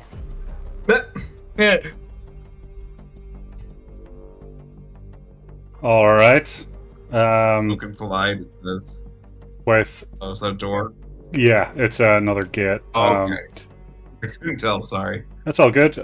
Corda's previous strength check is enough to prove that she can break through these. Upon entering, though, you see this web in the middle. The skeleton on it, but you also see that the web is not made of normal webbing. It is made of slime. And you see slime kind of dripping from the ceiling. Bloop, bloop, as it like lands on the web. And then a really big drop of slime falls like in one, it's about like 7.5 feet circumference. Big old like lump of slime falls from the ceiling. As it lands on the web, you watch as these pseudopods begin to come out of this big slime ball as it begins to take shape. Ooh. Slime spider? That's a new one. Now I've seen everything.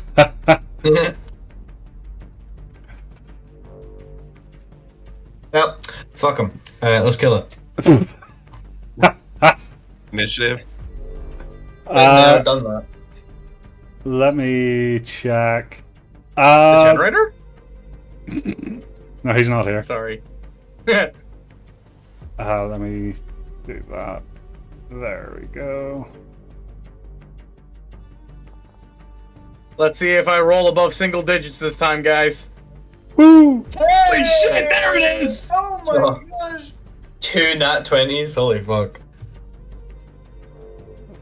Alrighty, Rui, Corda, you're up first. Did that spider roll a nat 20 too? Fuck me.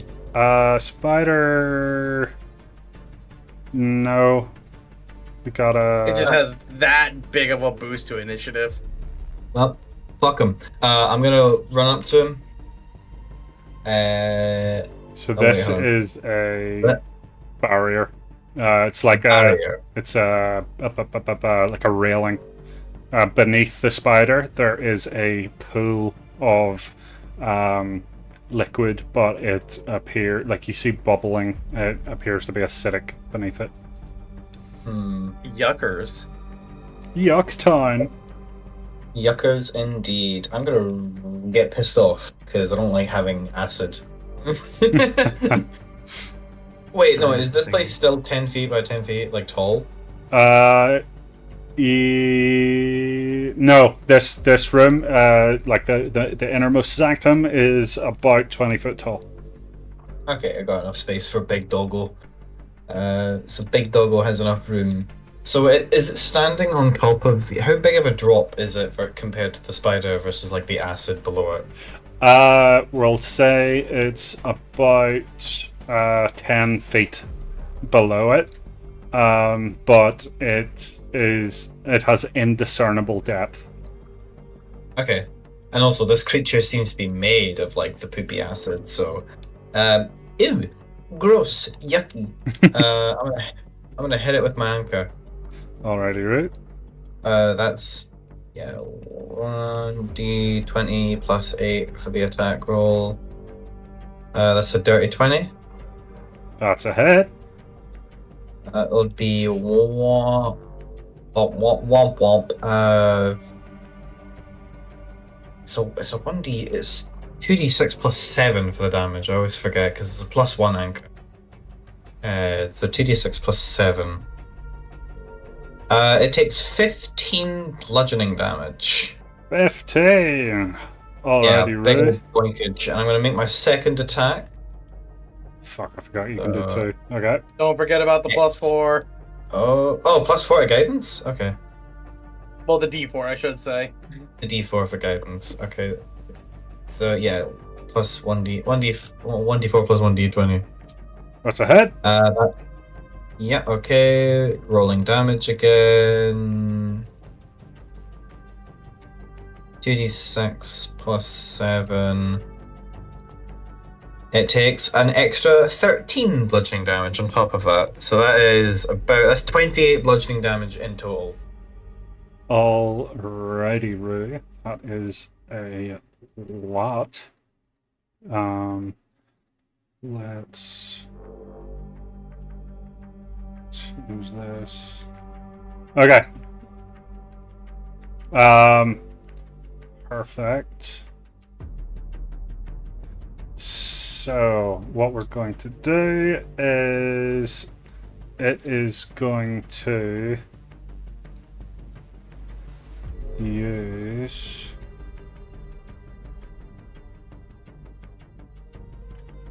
so it lifts one of its legs up into the air, and it kind of like stretches it out towards you, and as it does so, the leg completely loses all kind of spidery shape and becomes just like a big string of snot that strikes towards you. That's a 23 to hit. Ouch. Yeah, it hits. And that is going to be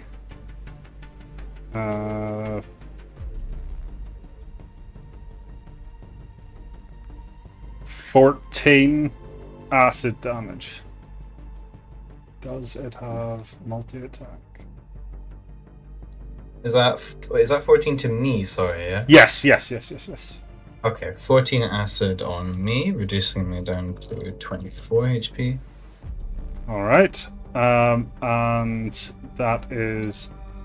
Oh, actually, no. It is then going to turn into a big gloop of slime and bounce off of its web, and is now on the ceiling over here. Alright, that is Sigurd's turn now.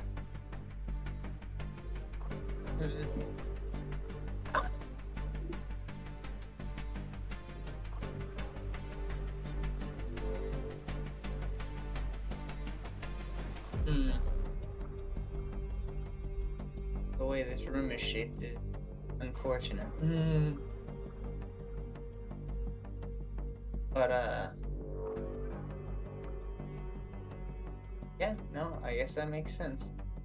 I'm gonna go ahead and I'm gonna use the where is it? There it is. I'm gonna use a spear to cast lightning bolt. So I can find where it is.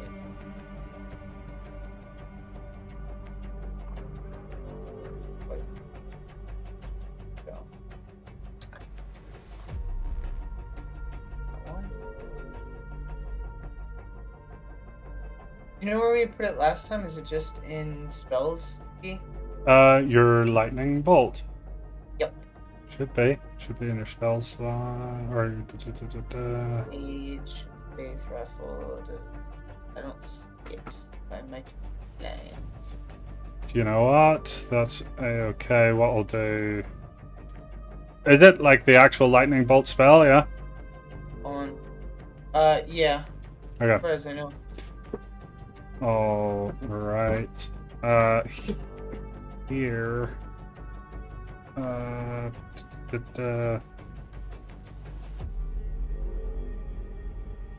Sorry.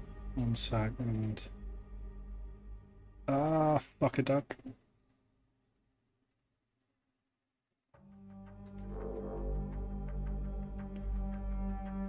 That's so weird because it was there before.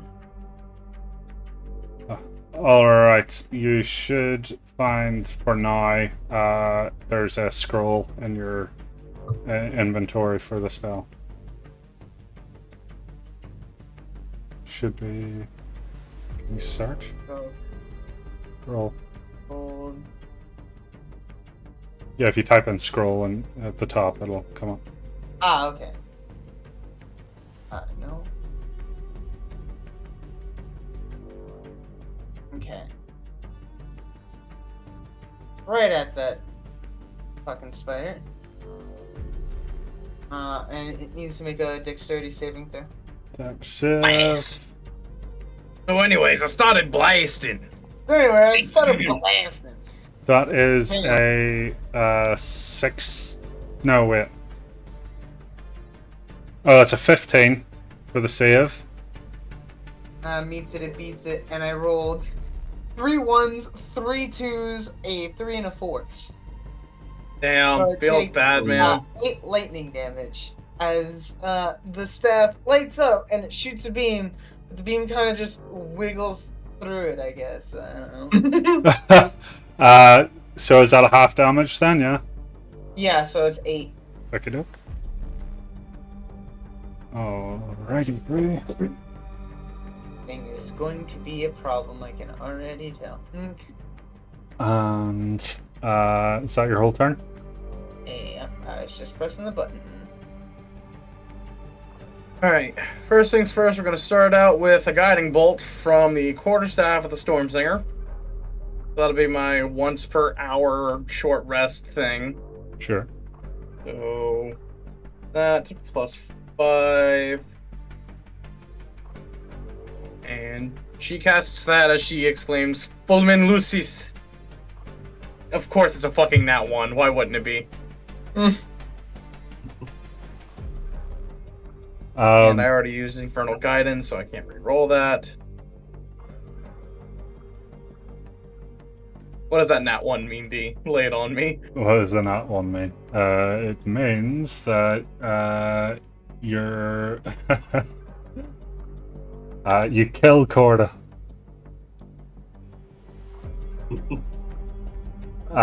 No, you just Say psych right now. Not again. God damn it.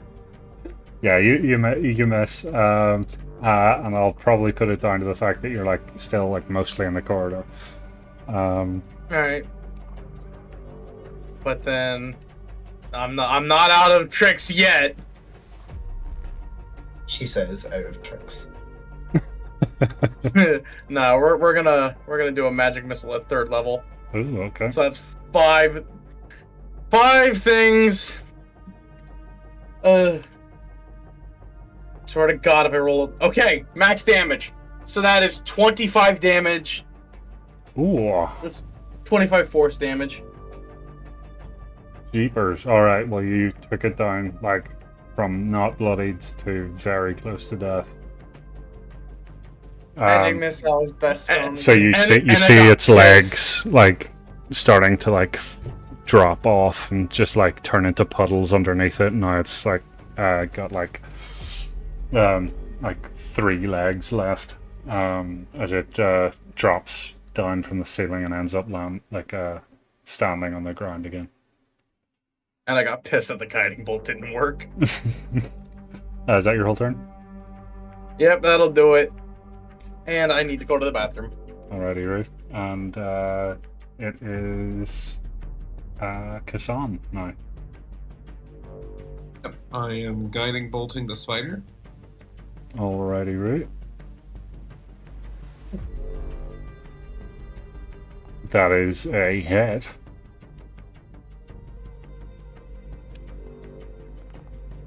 And that is dead.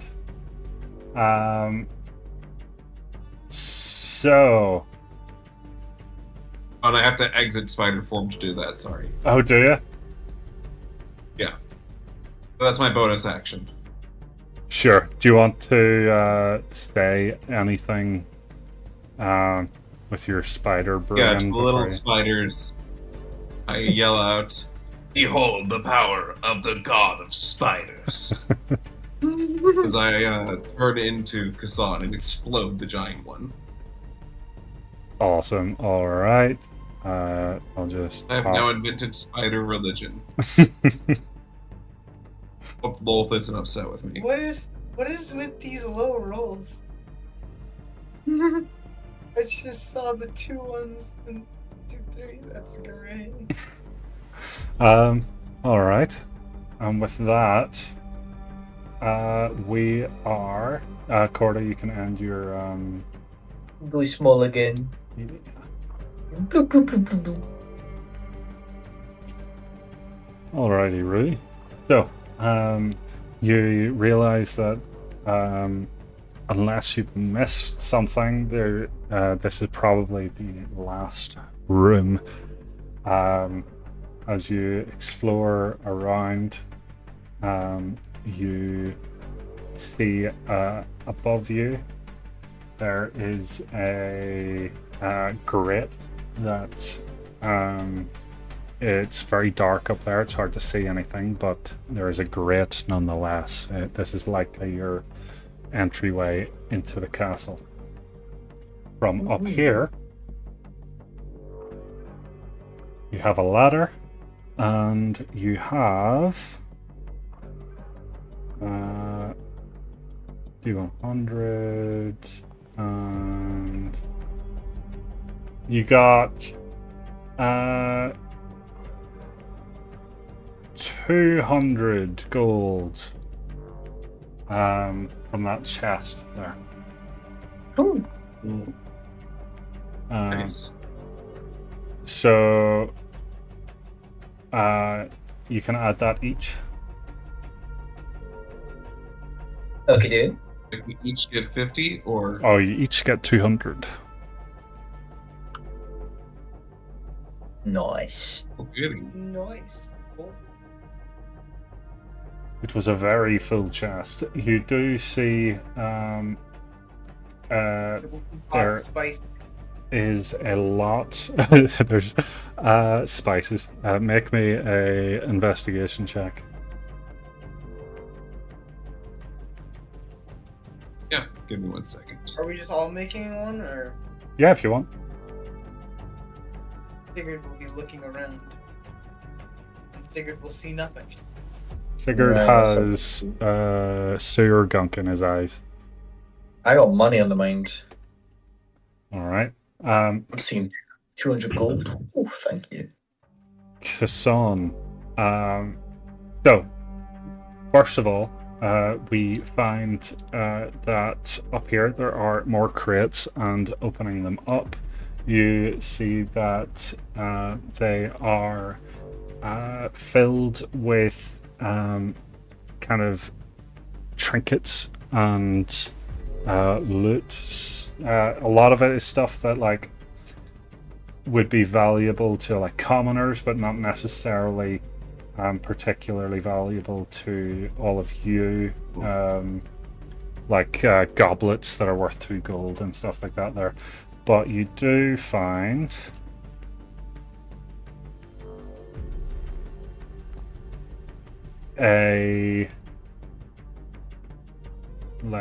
I'm gonna put this into party inventory for now. Actually, no, I'll put it into Casson's just because it's open already. Or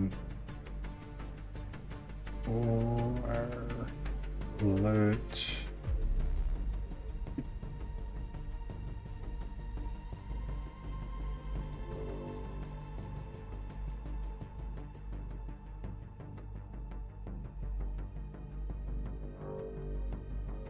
Alright, you find an hourglass that whenever you pick it up, it pours backwards. There is a strange magical essence coming from this. When you look at the base of it, it says Professor Oluniander on the bottom. Ooh. Professor Lumienda?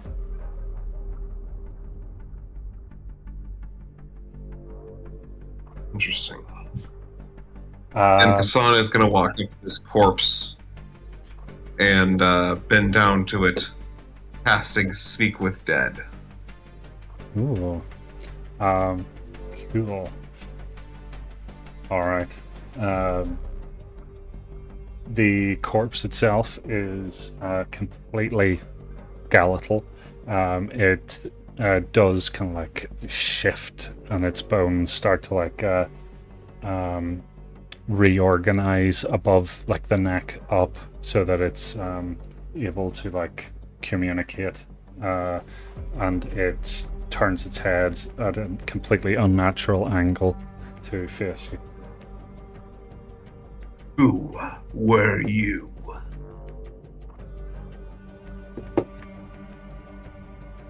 Jacob.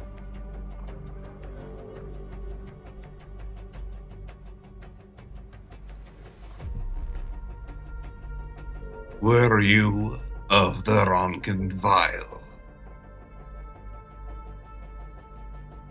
No. Did we win? Yes. War over? No. Fuck. All right, one question left. I was really tempted to say, how many questions do we have left? One.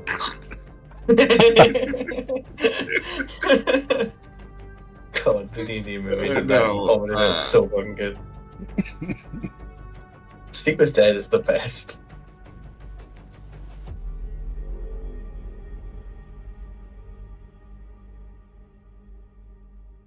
Turn Alright. to everyone else.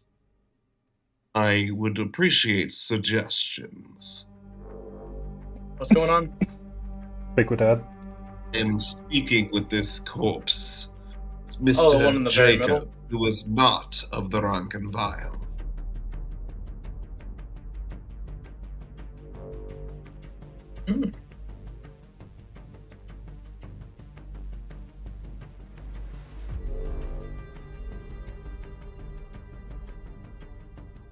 Well, If there's no recommendations, then what is the name of the Hell Knight King?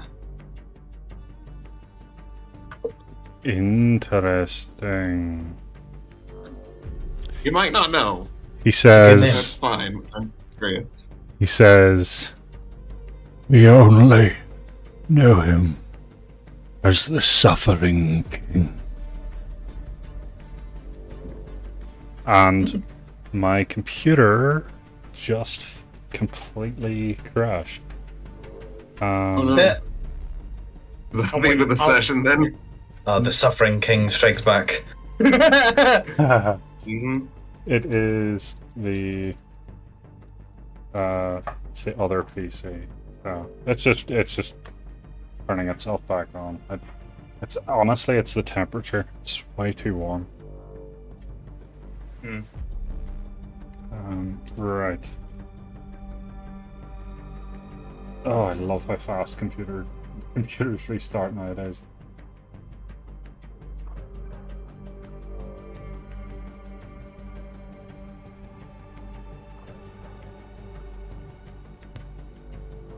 Ah, no, it says I'm still logged in. It won't let me in.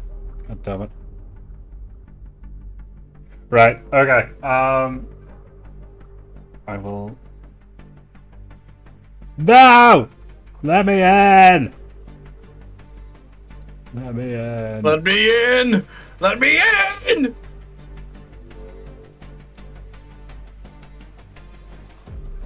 It's actually frustrating because my internet is like extremely fast all of a sudden.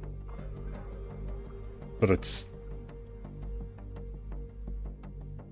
I just realized I could have used Favored by the Gods for that guiding bolt. Whoops. Oopsies. I'm trying right now, like all these tinkering with that. I'm trying to figure out what spell slots I should burn to get more sorcery points or to create another spell slot.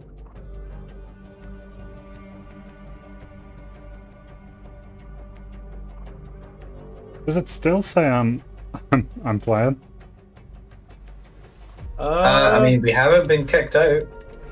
But does it say like... yeah, it says you're still logged in. Yeah, I see D. God damn it. Right, okay. Oh. The only way I'm going to be able to get in is to end the session and then just get everybody to log back in. It'll just be a second. Sag. Huge stage. Ah, I see. It's the forge. LaFurge. The forge. Server stopped. Jumping back in.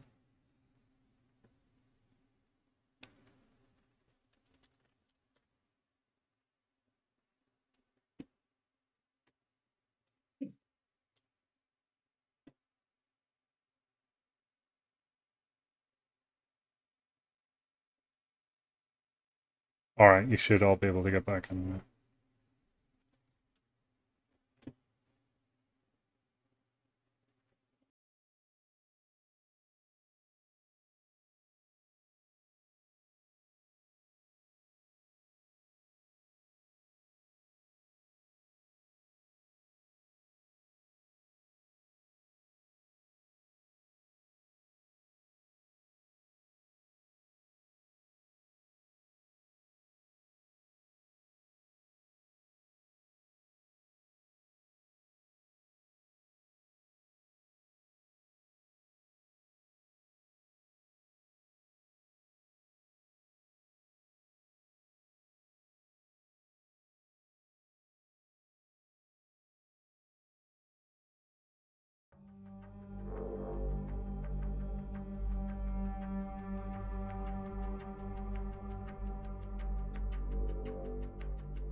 Oh. I don't mean to alarm you, but I feel heavy presence around. You must tread with caution. I noticed there's no. Oh, never mind. Better.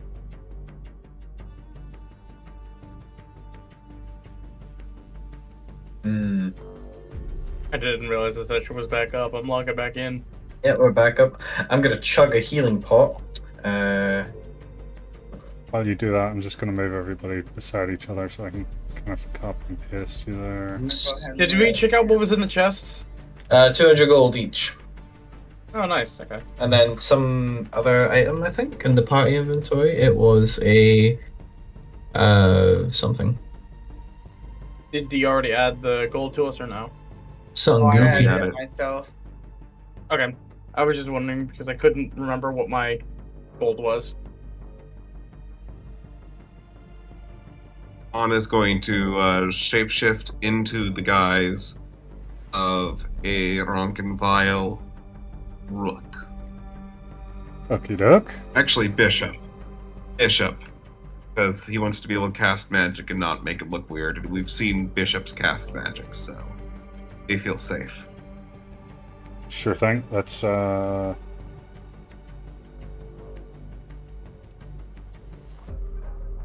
Let's get you a bishop.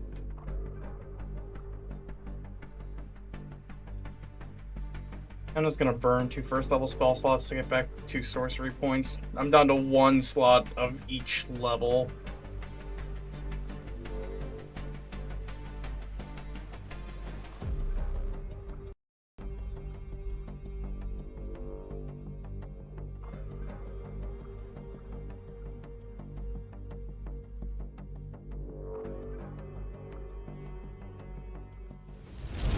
Healing pots. Fucking hell. 10d4 Yeah, plus 20? I've still got 4 of them.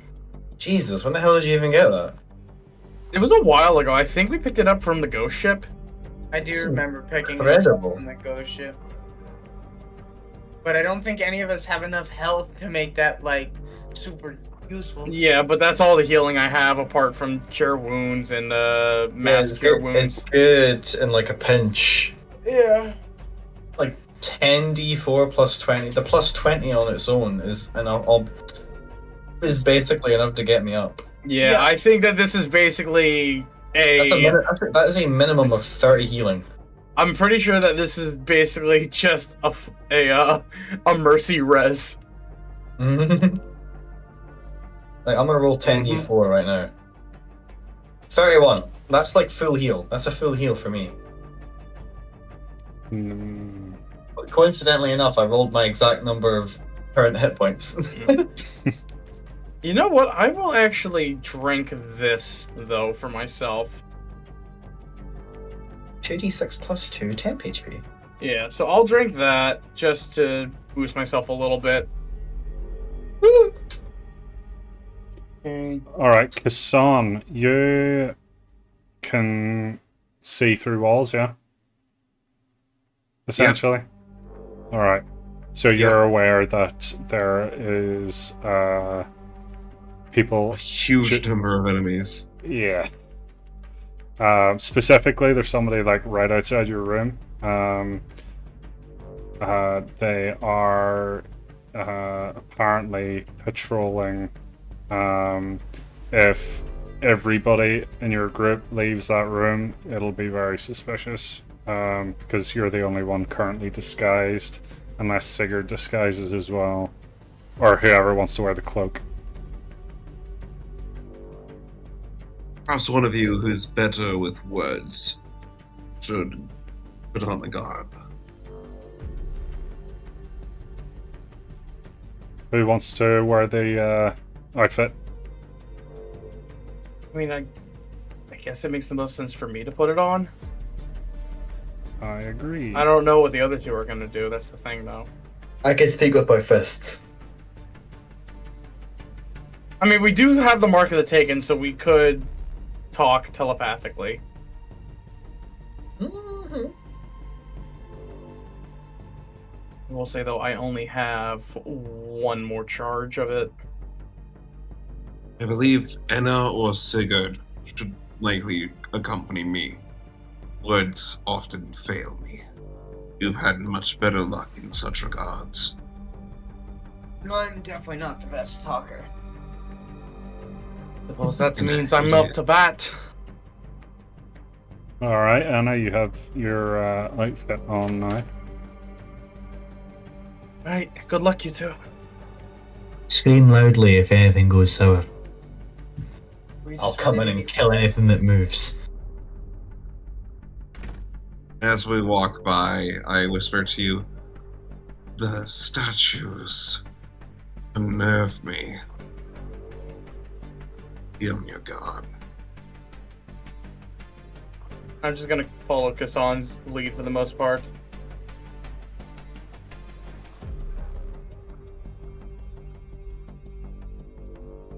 Alright, so somebody approaches.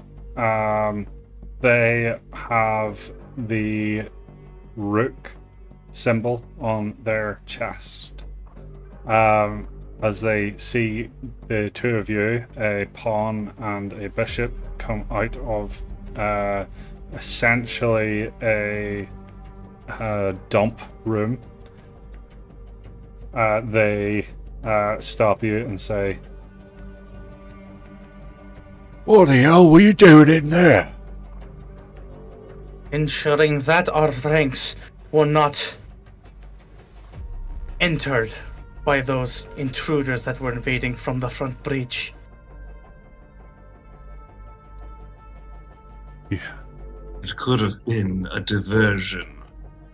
There's no way they get past the spider. Don't waste your time. Indeed. It is as hale and hearty as ever. That thing gives me the fucking creeps. Yes.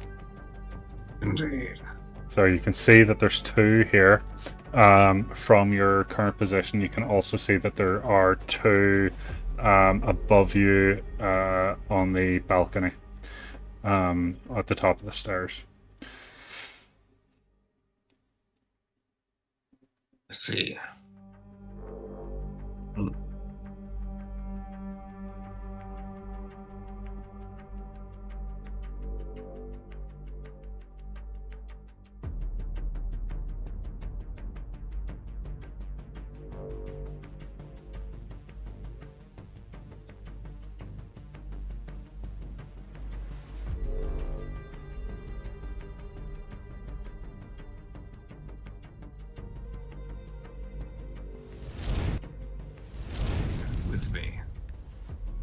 afraid that someone may have poisoned the sewer to weaken our little unsung protector. I was going to ask him, but Oh, there's the cruelty of devils, and there's just being an asshole. fair enough. Never did like him. You, Follow me.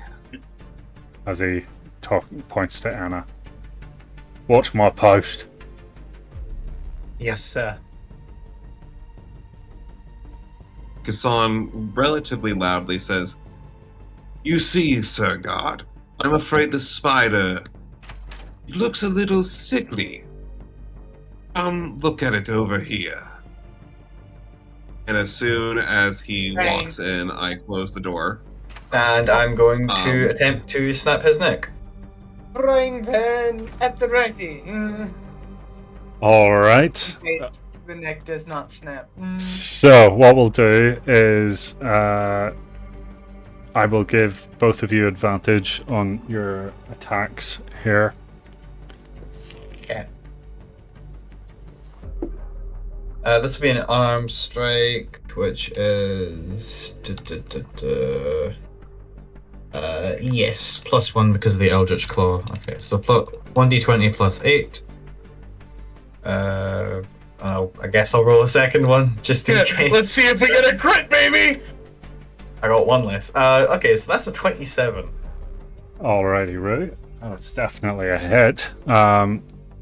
Sigurd, you can roll yours as well, and then both do damage Okay. if you. I wasn't sure. I wasn't sure if we were snapping the neck or not.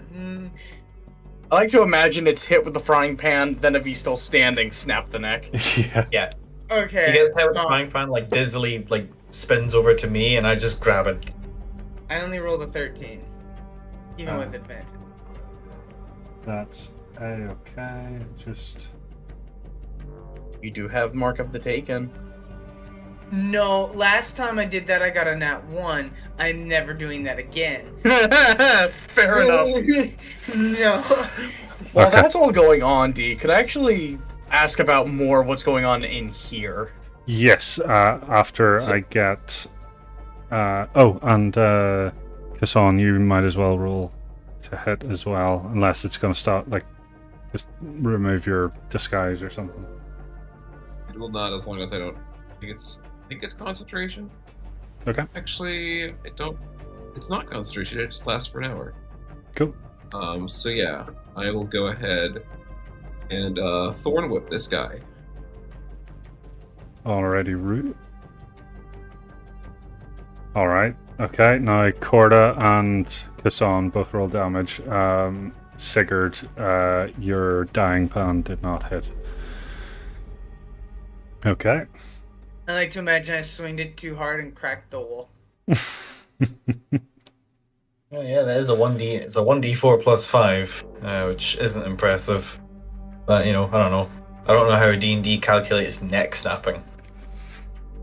What I've done is I've reduced his health to begin with, so that it's an easier kill basically, and you get over between the two of you.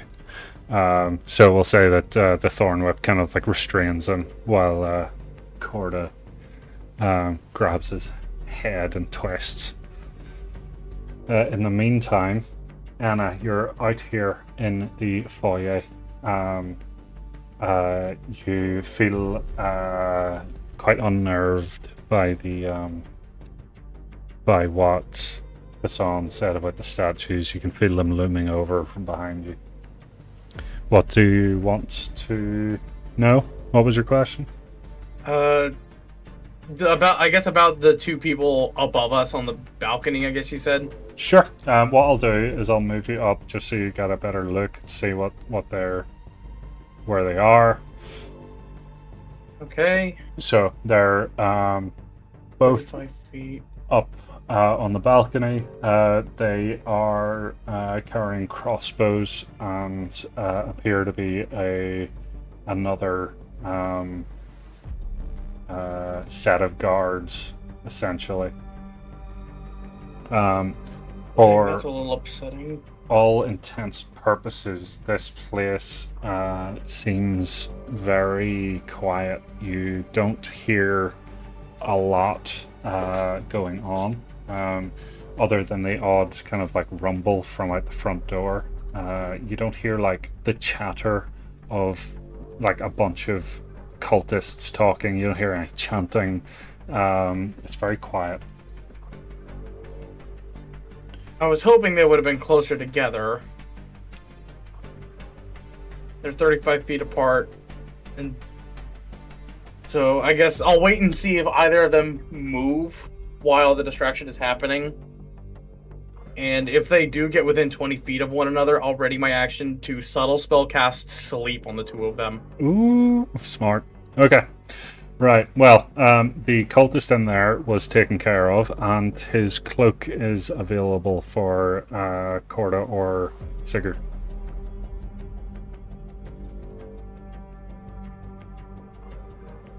Who wants... Oh, Sigurd's gone. No, I'm back. I just got back. Sorry. Okay. So Corda or Sigurd, one of you can have the next cloak. How big is it? It will be tight on both of you. But well, it's not tight. It's a cloak, but it's you're definitely gonna. It's gonna be smaller on you than the cultist that you're taking it off. I.e., there's absolutely no way you're going to be able to come out and pretend you're the same guy, but yeah. At least wearing the cloak is a little bit of a little bit less conspicuous. I guess I could put it on. All right, cloak for Corda. You don't have to leave anything behind or whatnot, or no, you don't need to leave anything. Okay.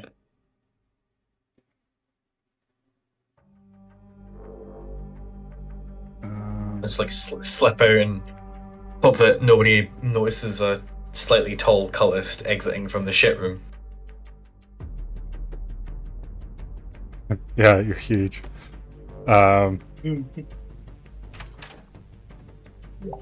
Just kind of like,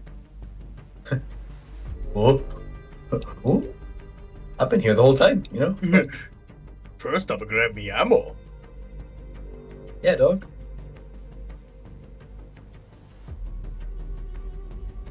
What the fuck's going on in there?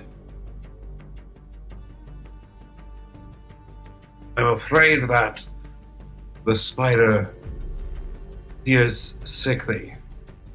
I asked the other gentleman to look at it, and he said that he's, quote, no spider expert. He said he was going down to get a closer look. Oh, fuck no. Jeff! Exactly. Jeff! Bonk! Wow, that was almost. Oh, we all share a singular brain cell. That was almost I comically still have easy. advantage. Yeah. Alright, yeah, you still got advantage on that. Not 20. That is a nat 20. Perfect. Smite! I will smite just to see big number go wee. So we got that one, and then we got smite. I'm only gonna first level though. And then hit for that. So that is 32 points of damage. On this poor unsuspecting soul, poor Jeff. Yeah, you kill him so thoroughly that the cloak is now wet and dripping blood.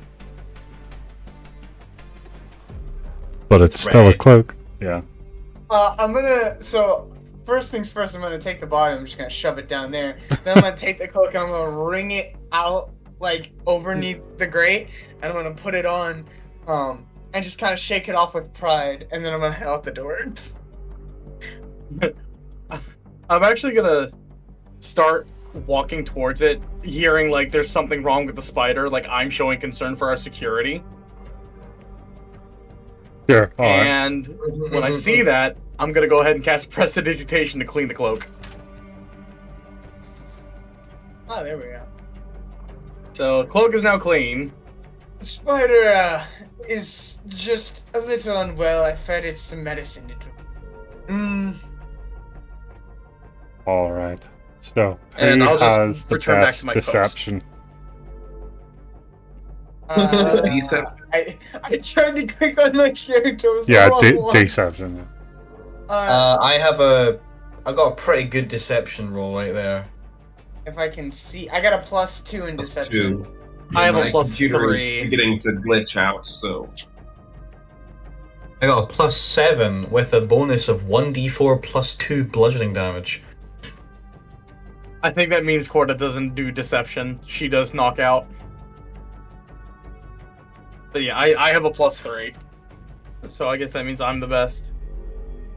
All right. Okay. You can. Why are you purple? Why So am I you, green? so you can tell the difference. Oh, that makes sense. Yeah. Anna, you roll deception there. You can have advantage for the help of everybody else. Okay. I love that Enna's little token. Damn, that's 2 19s! Looks like a little Jawa with a knife trying to shiv me. I mean, I am just a pawn. That's true. All right. Alright, so that's a 22 for deception. All right. Okay. You are able to you are able to kind of like maneuver about the foyer at the moment with the same kind of grace and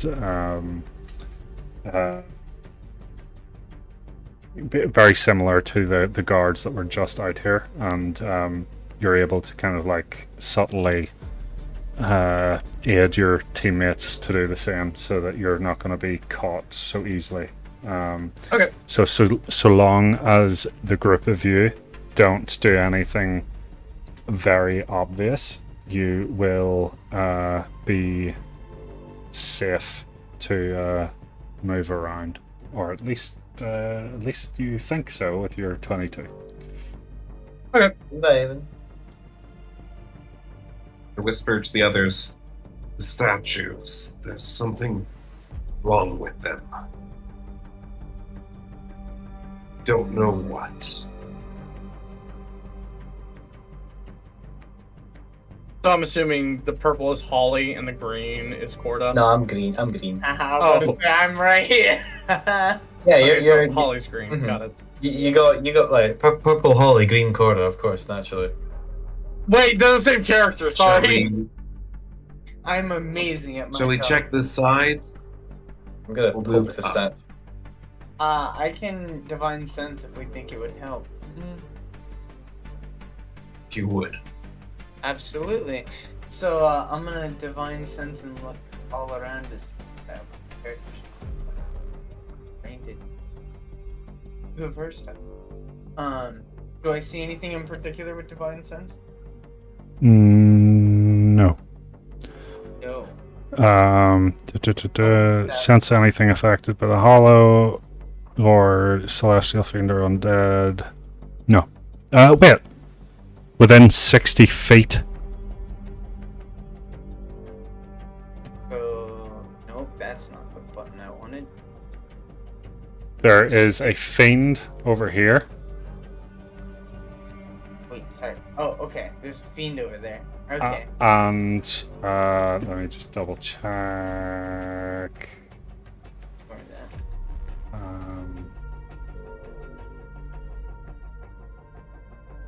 60 feet. Okay, and there's a fiend over here.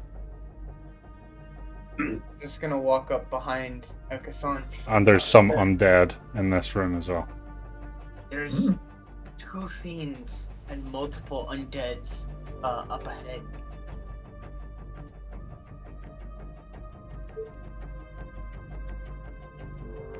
Who just plugged in their phone? No. The cultists.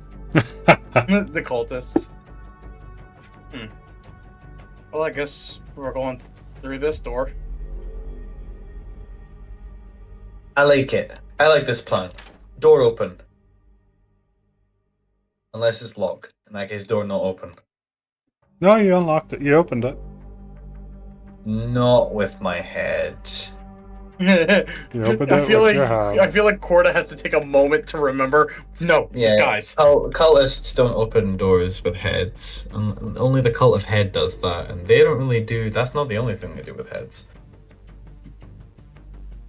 Anyway, who's this gentleman? That, as you walk into the room, you see it is a devil. Oh! This fellow has a beard of long tendril-like extrusions and has a long tail. He carries a weapon made of gold, and this room is an art gallery, and there are two large statues. The devil doesn't pay you any attention at this time, other than a nod of acknowledgement. I nod back. Yes. Yeah, just kind of mutual respect. You know how I don't know if you guys have ever experienced this. I've had this happen to me so many times where I'm just walking home from school and like someone will pass me. It'll be like a real gruff person. They'll just give me the up nod, and I'll just give them the up nod right back, and we'll just walk right by each other. Yeah, you just gotta acknowledge a fellow human. It's called saying hello. Oh, good. That was much. I'll walk past the shining golden demon. Yeah. So we'll walk.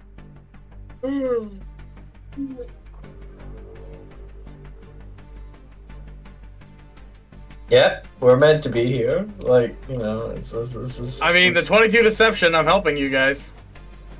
Oh yeah, for real. Like this demon, he's.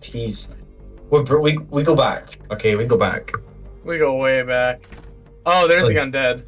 There's a librarian. I don't know what you're talking about. Nothing about this is unnatural at all. Oh, there's another one. There's a librarian. There is a librarian. Wait,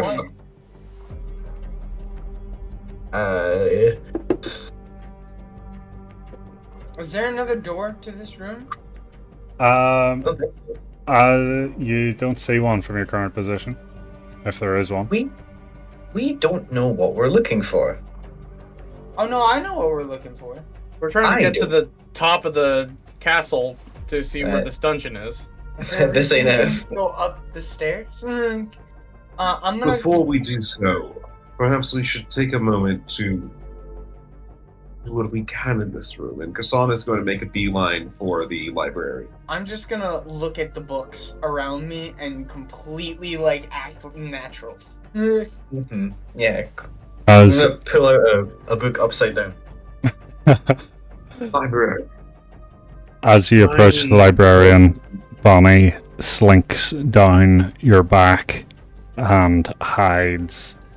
And the librarian, as you get closer, you realize she is a night hag. She looks at you and then looks behind you and says, Well, if it isn't Bonnie the bitch bone gums.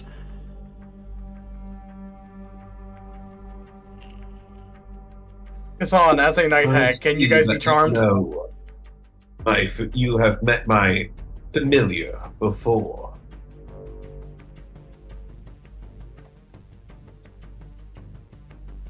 And you. I smell the blood of a hag in you as well. Who are you? The bonding ritual must have contaminated me. Nevertheless,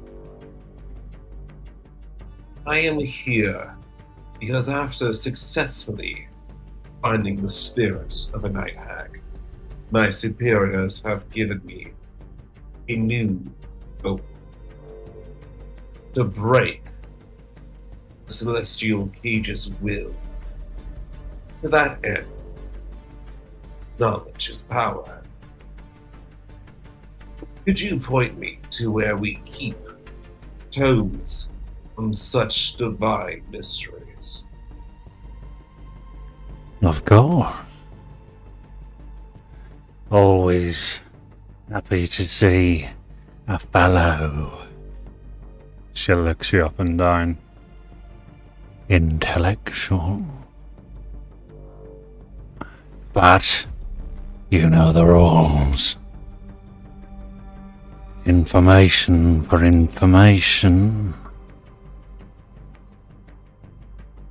And she slides a piece of paper across the desk to you. You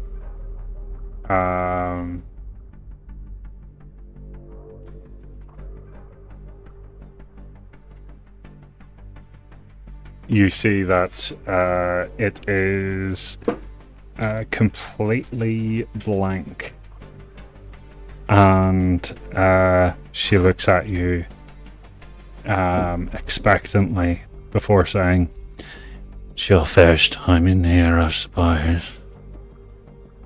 I'm afraid so. I was with another branch and was only promoted to here after my success with Miss Bone Gums. I'll get you to roll me deception with advantage.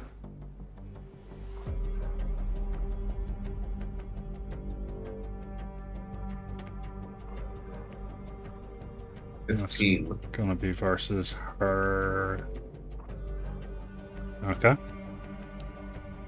I see. The promotion, was it? No matter. Indeed. As it's your first time here, I suppose I should let you know how things work. On this slip of paper, you will provide me information not known to anyone but yourself. These are the price for knowledge.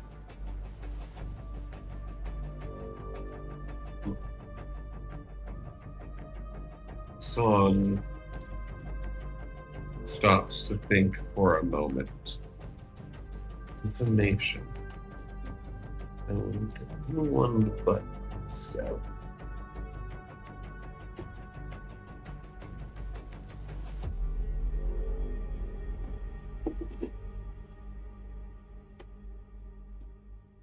Someone very cheekily writes down, I am currently thinking of the number 7. Huh.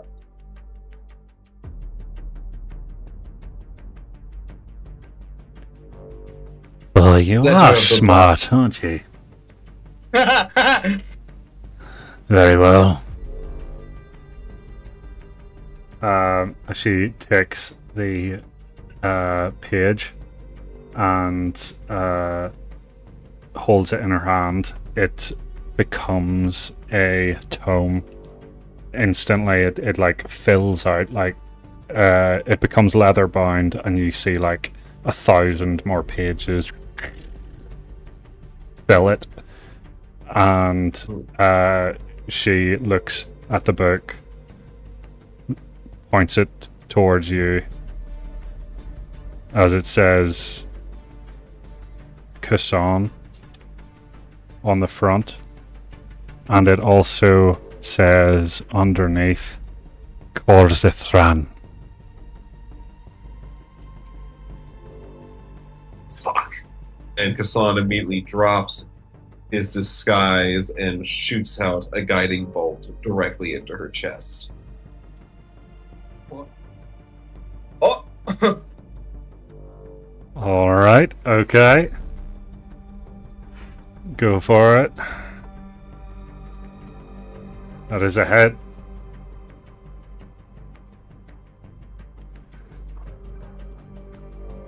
Alright. I've been made.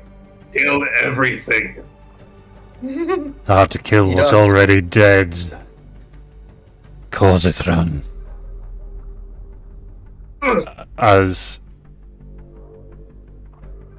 your guiding bolt does hit her and does do damage, she sets the book down in front of you while using one long fingernail to fix up where her clothes were ripped by your spell.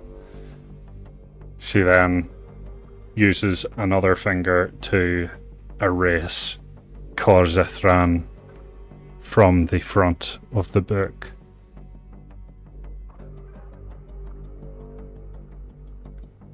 Ooh, what does that mean? It means Kassan. We do not need to be enemies. Although if you try something like that again, we shan't be so nice.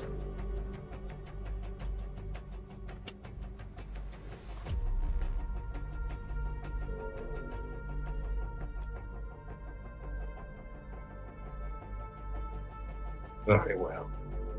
What do you propose?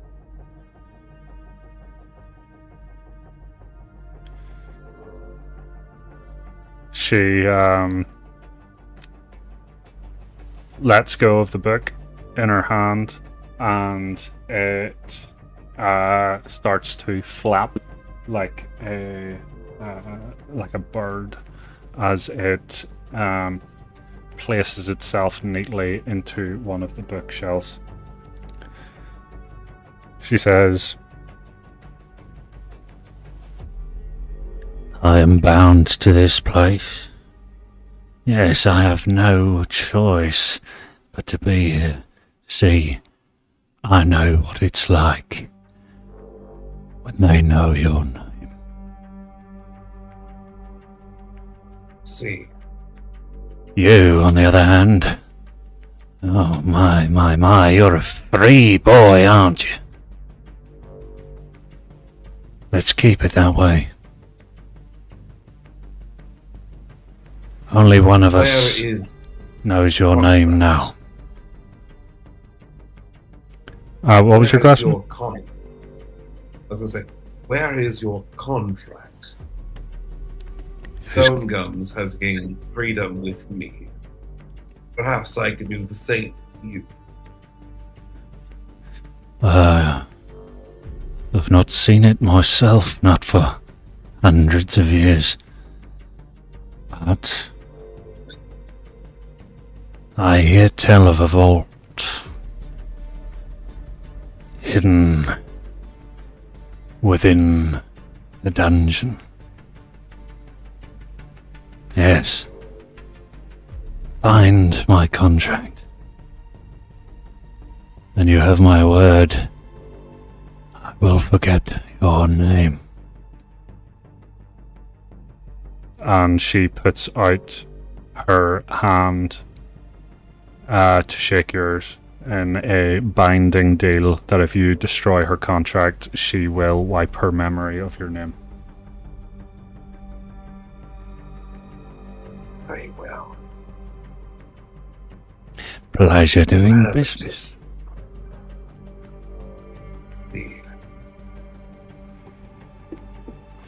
Still, is there actually a toe on the celestial gauge here? Oh, of course, yes. Or demonic law, honestly, that would work too. You will find a book on every person whom has entered this library and provided their information. The celestial cage, well, he is also written here. And she puts her hand up, and you see a tome lift out of a distant bookshelf and flap its way over before landing gently in her hand. The tome itself is it simply says Victor Brightwood on the cover.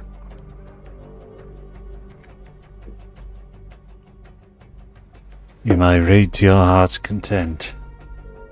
You've earned it now.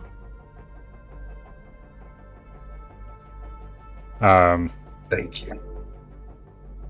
And at any point, if you go to like show the book to Enna or anybody else, they will see it as blank. Or you must exchange information for information.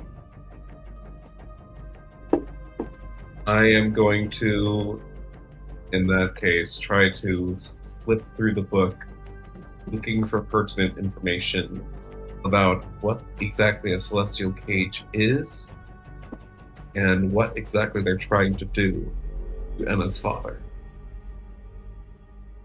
The celestial cage, as you read, is a vessel, a person whom has the power to hold a greater devil or a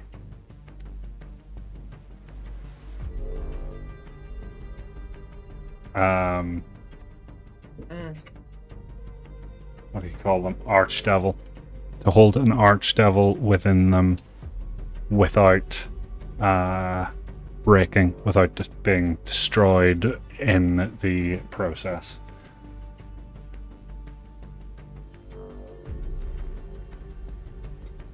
See. And the relationship to everyone's favorite sky goddess.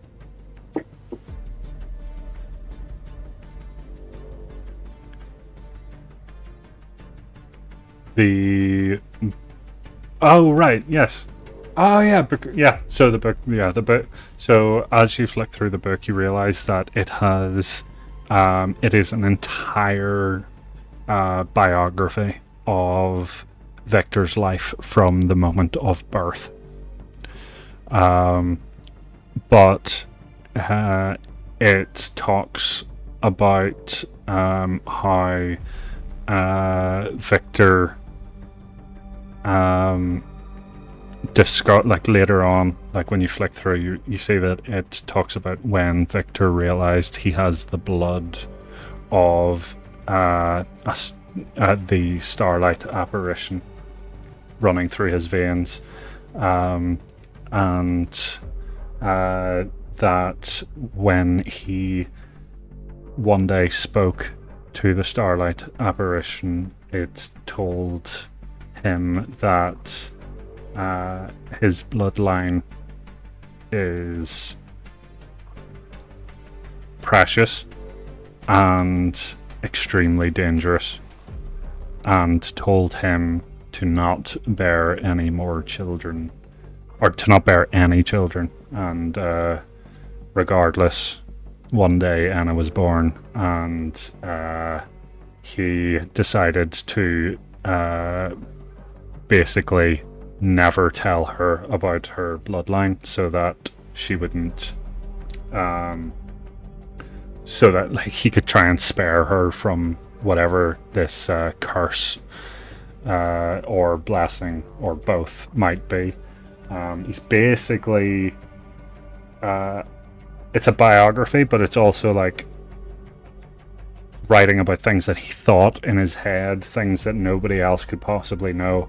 And it talks about like how he realizes that he thinks that he wants to spare her, but that it's also an entirely selfish thing, because he is simply too scared to confront whatever this might be. Then later, at the very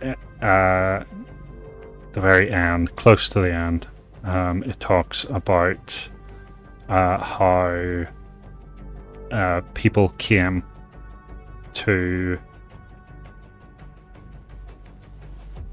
What's it called? Your hometown? White Bell. White Bell. People came to White Bell whenever the demonic invasion started.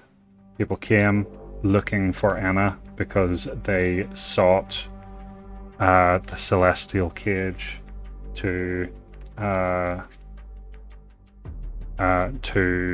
do something because it's unknown to him, and he offered himself, knowing that he has the same blood and should be able to do the same thing again, trying to spare Anna from the whatever this fate is. The very end of the book, though, is when he signs or whenever he gives over a bit of information to the hag. So it doesn't have any like biography beyond the point of swapping information.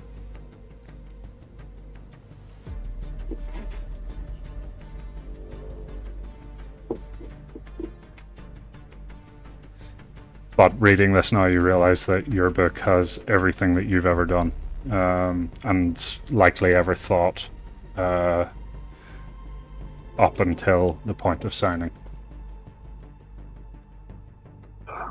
That will be a problem for future day. Definitely.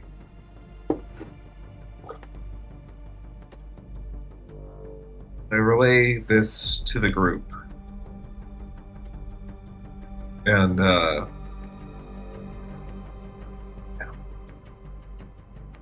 turn to them, looking back at the night hag spirit. You all likely heard another name, in addition to Gasson there. Corda Ren. It is my name. My true name. True names have power over fiends. So, I think it is best if you all know it, in case I am ever forced against you. Perhaps you can use it to stop me. I know little of onomancy, but I trust you all will figure it out, should the need arise.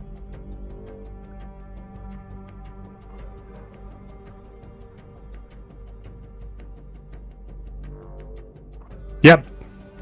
Okay.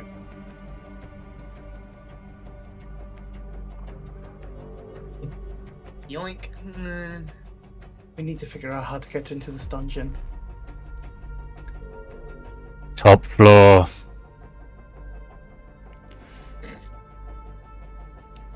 Did the hag just like straight out say that? Yeah, she looks kind of bored when she said it. She's like, top floor.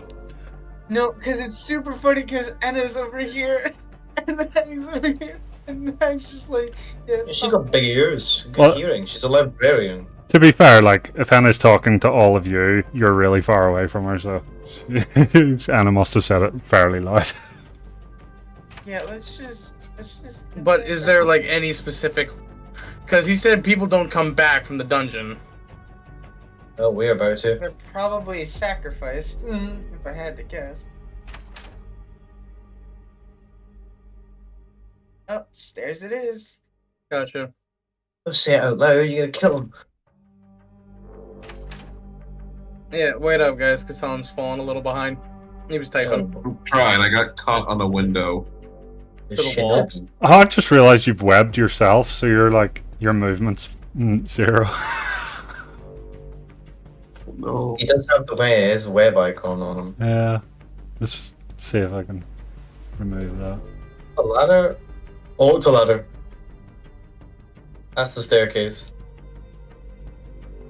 Alright, so we're gonna stop for a second. I need you to Yes. not be up there, so go back downstairs. Sorry, my bad. Okay. I can't. Oh God. Okay. I go back down. I can't go Right. back down. Flash of light. You, It's really hard. You can, but it's just really hard. You gotta find the right, like, hitbox. Apologies. all good? Alright, what I'm going to do real quick is... let's see... I need to put...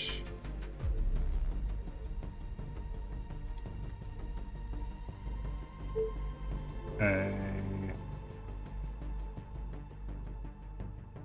wall here and a wall here, and then a locked door here. So the staircase is inaccessible at this point. Oh, okay. Oh. That's my bad. You're good. Oh, damn it! Wait. Hold on. Need to figure something out. Oh.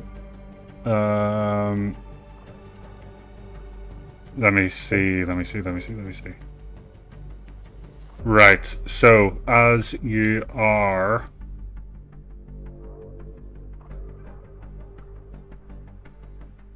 No, you're good. You're good. All right. So up here. You see a staircase that leads further up, but it is blocked. You see the two guards out here as they question. Why aren't you on guard? Did we kill everybody downstairs? Can you what? Did we kill everybody downstairs? Are these the only people in the room right now? Yep. Yeah. But we Oh, still we should- have the statues, remember? And the Oh, we should- devil. I want to kill him. Kill. No, we shouldn't kill. Why aren't you on guard?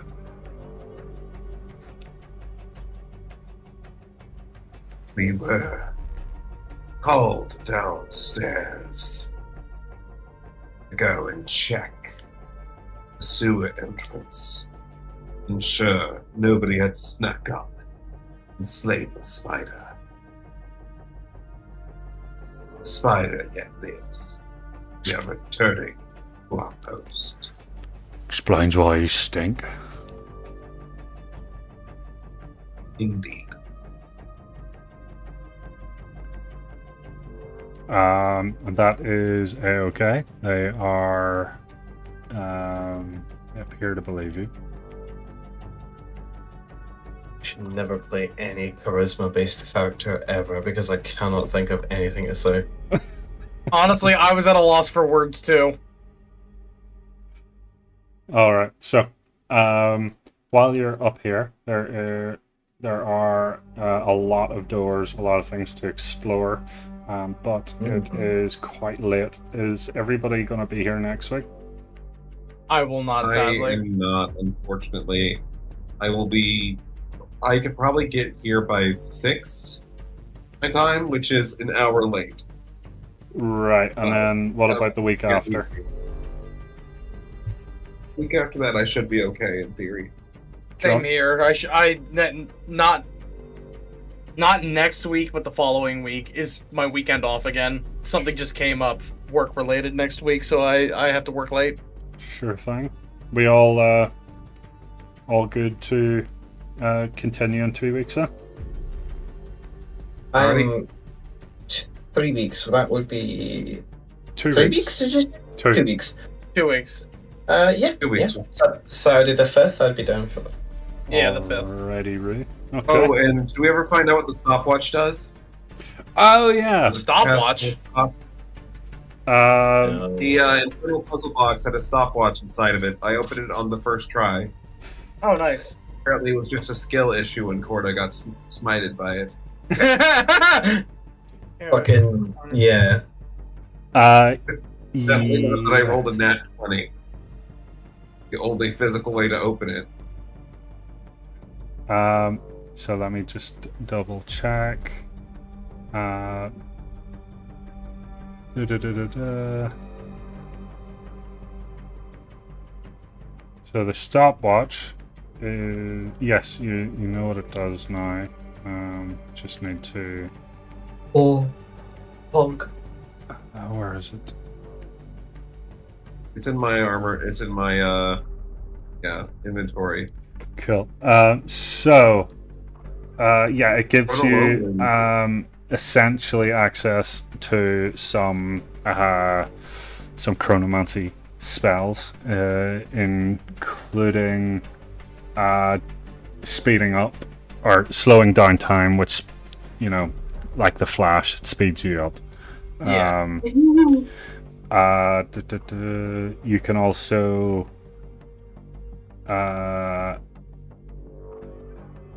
there's a few things, so you can swap positions with someone essentially and take damage instead of someone else, I think, and it is unpredictable because you can tell that there is, like, it's only part of a whole. There's still bits missing.